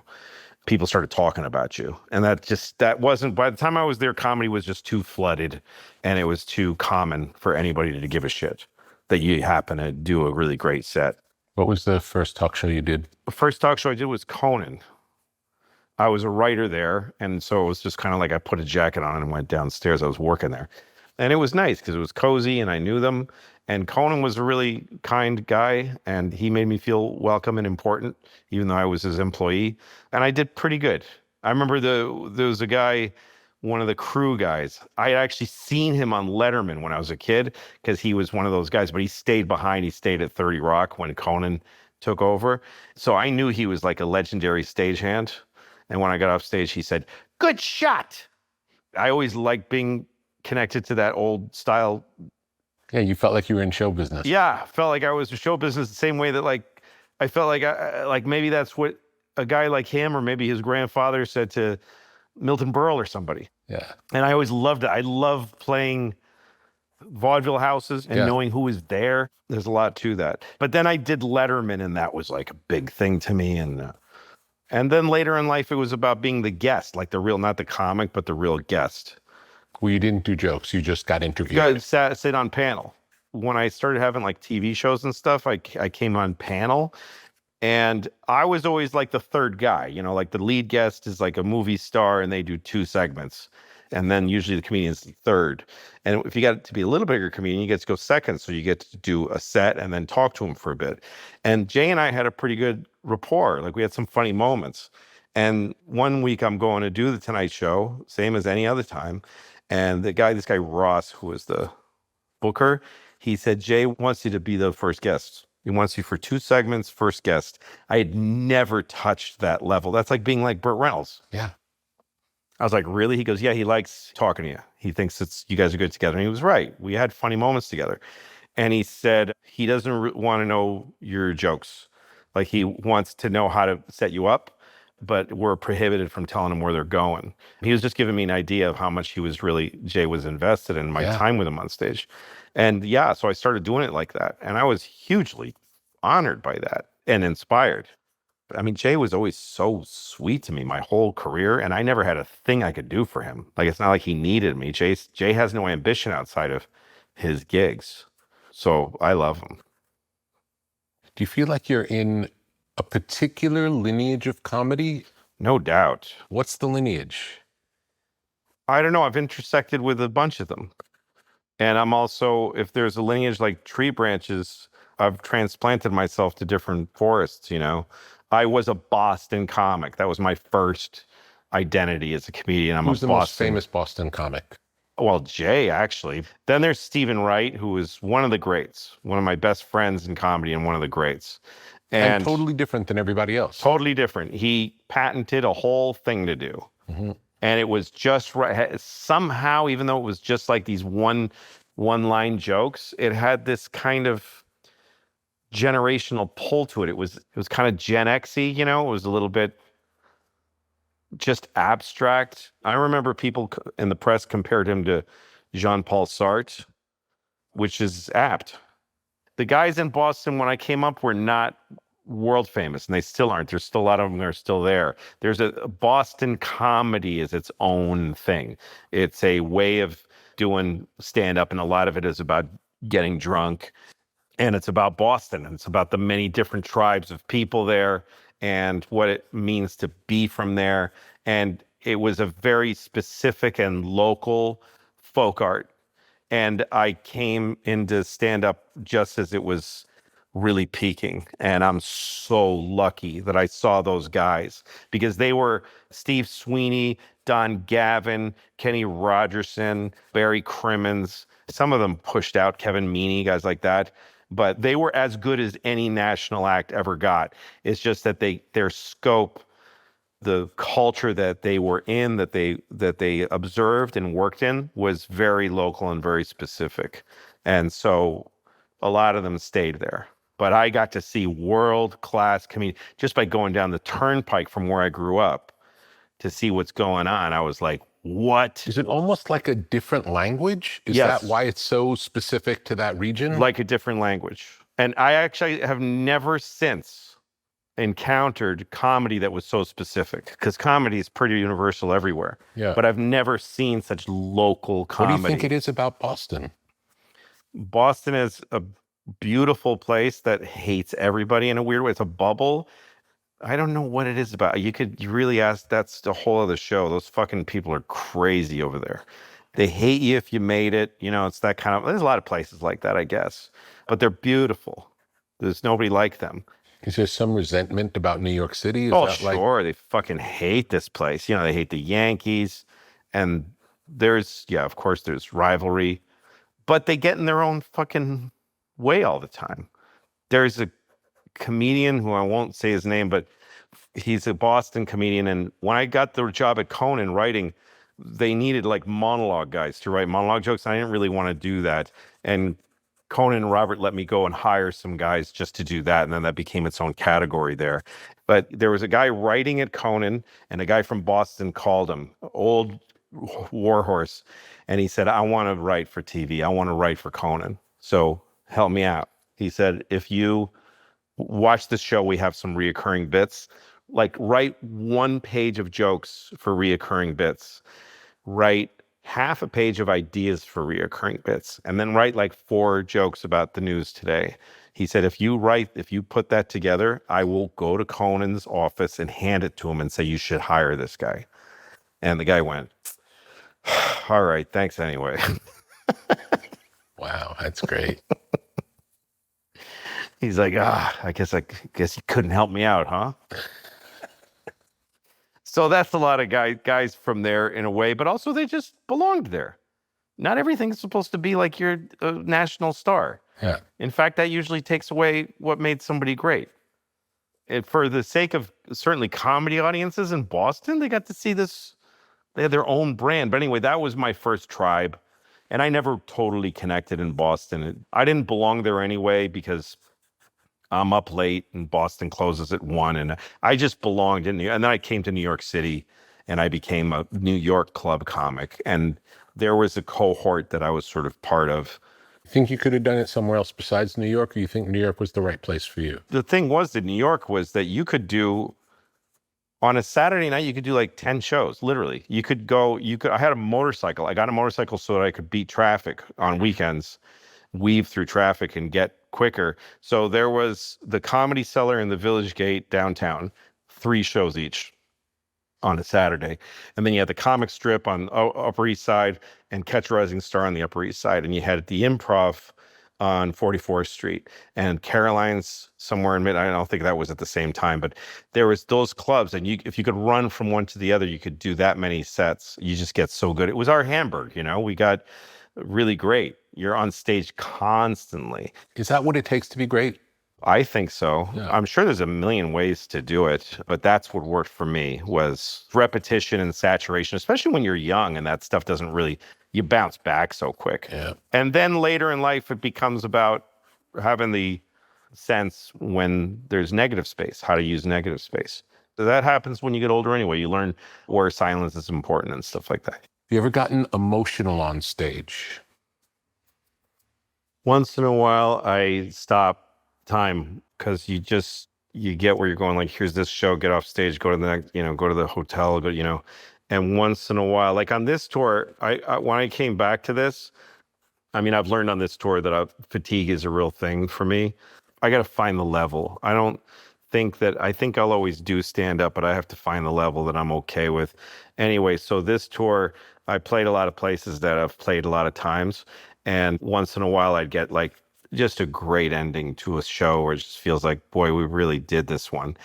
And they're applauding, and I always feel weird about, waving when they're applauding. I don't know how to handle applause and stuff like that. I know we're in the show, in the middle is great. But anyway, once in a while when they're applauding and I'm saying goodbye, I think to myself, you might not come back here. You've played this place on so many tours, you've had a lot of history here, and this may be your last time here. So stand there for a bit. And I quietly say goodbye to that room, or starting to say goodbye to it a little bit in my heart, And then I think to myself, it doesn't really matter if you come back here or not. That's a good thing to do, to just sort of mark the moment and say like, well, this was something. This wasn't just work. So yeah, when I do that, I have feelings. I feel stuff in those moments. Would you say you like the equivalent of putting on emotional armor before you go on stage? A little bit, because sometimes I don't want to be up there because it is work.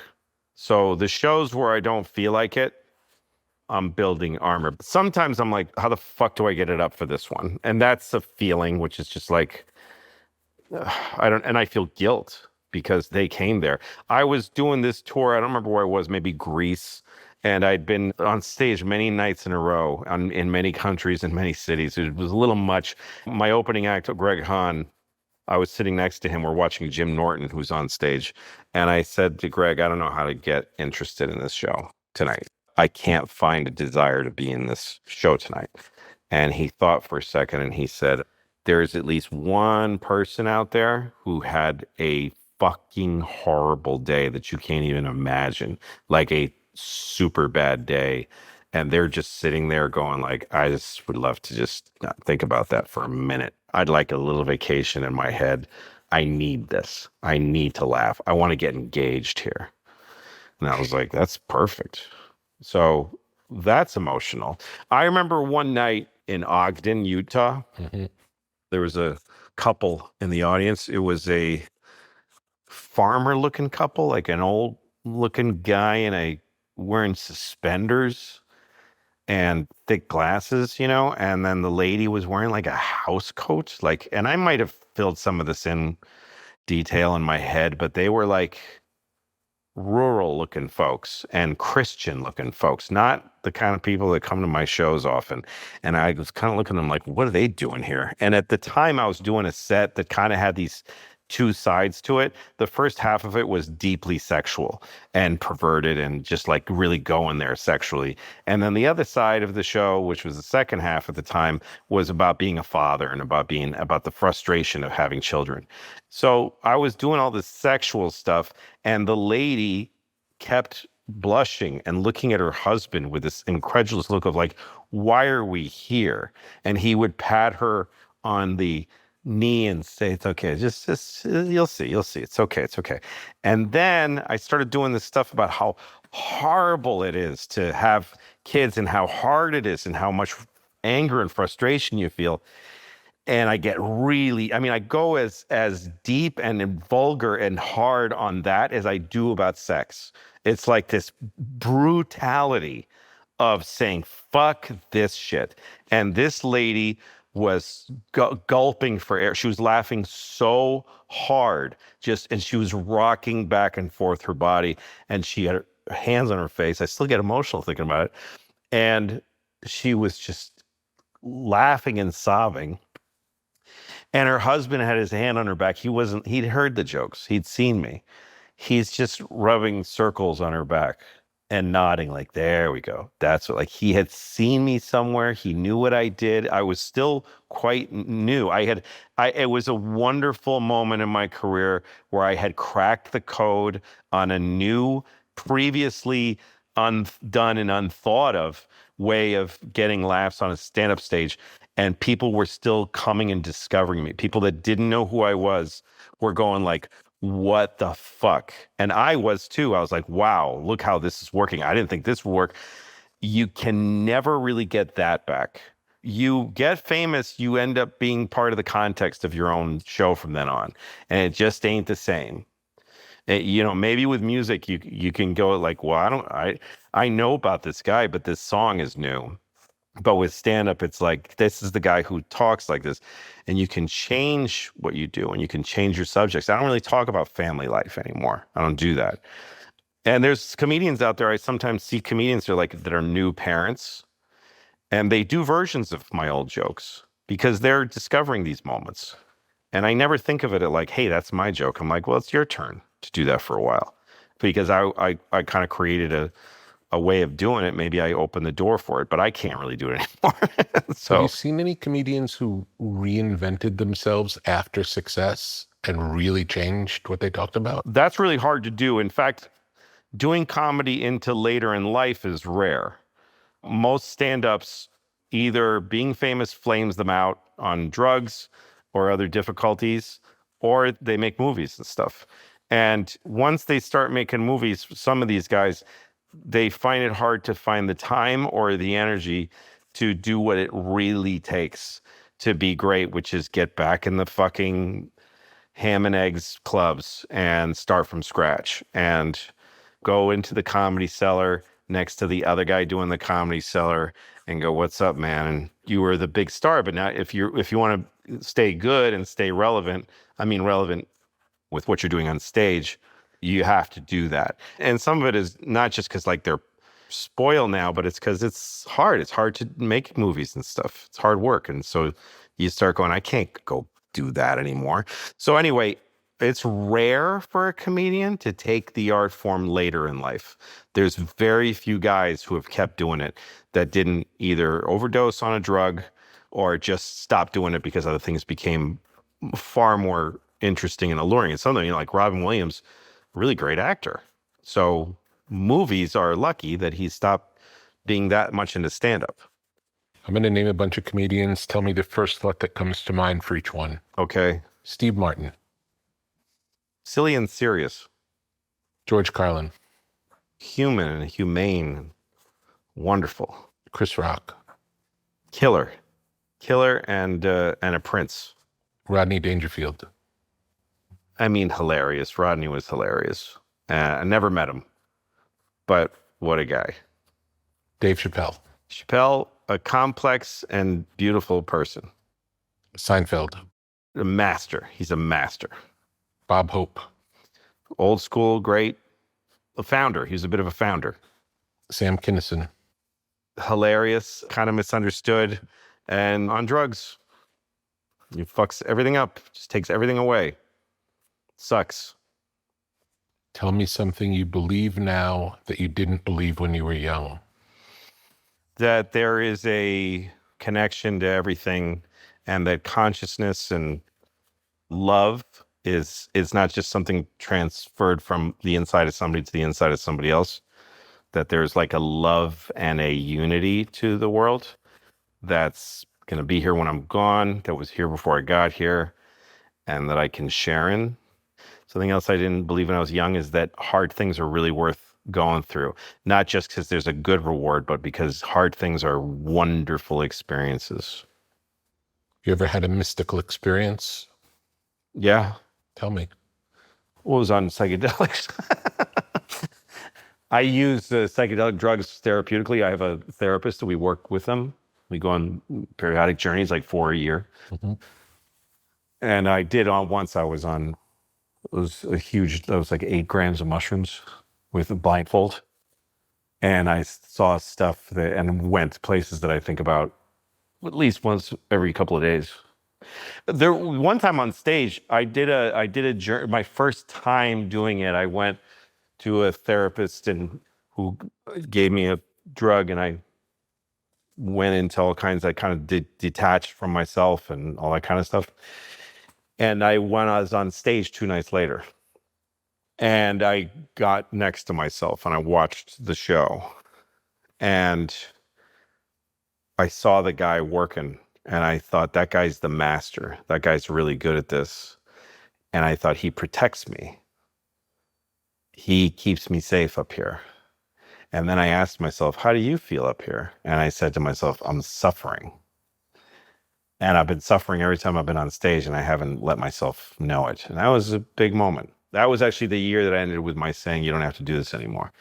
My big thing this year has been like, can you be on stage without an ego? Can somebody else run the show? Because the master was like the ego. And this year's tour, I tried not to, he came up a few times. He did a few solos. But the show was built more by like an inner curiosity and me just trying to express myself. And it was a harder year because I felt more. The shows took a bigger toll than they used to. So there was many nights on stage this last year where I was like, this is getting really hard. And part of it is because I've gotten rid of a lot of things I used to do to not feel things. And so I'm feeling things. So it's harder to be on stage. I just think I need to play smaller places. I need to do less shows. It's just really that simple. Just work less and respect my weaknesses a little more.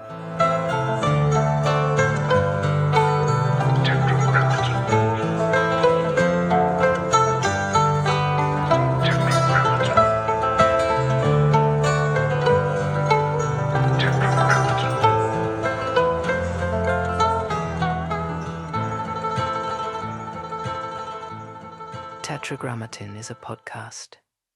Tetragrammaton is a website. Tetragrammaton is a whole world of knowledge.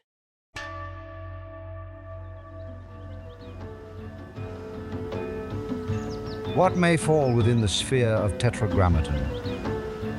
Counterculture? Tetragrammaton. Sacred geometry? Tetragrammaton. The avant-garde? Tetragrammaton. Generative art? Tetragrammaton. The tarot?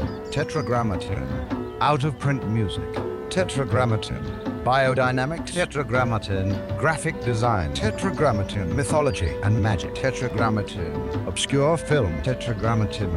Beach culture? Tetragrammaton. Esoteric lectures? Tetragrammaton.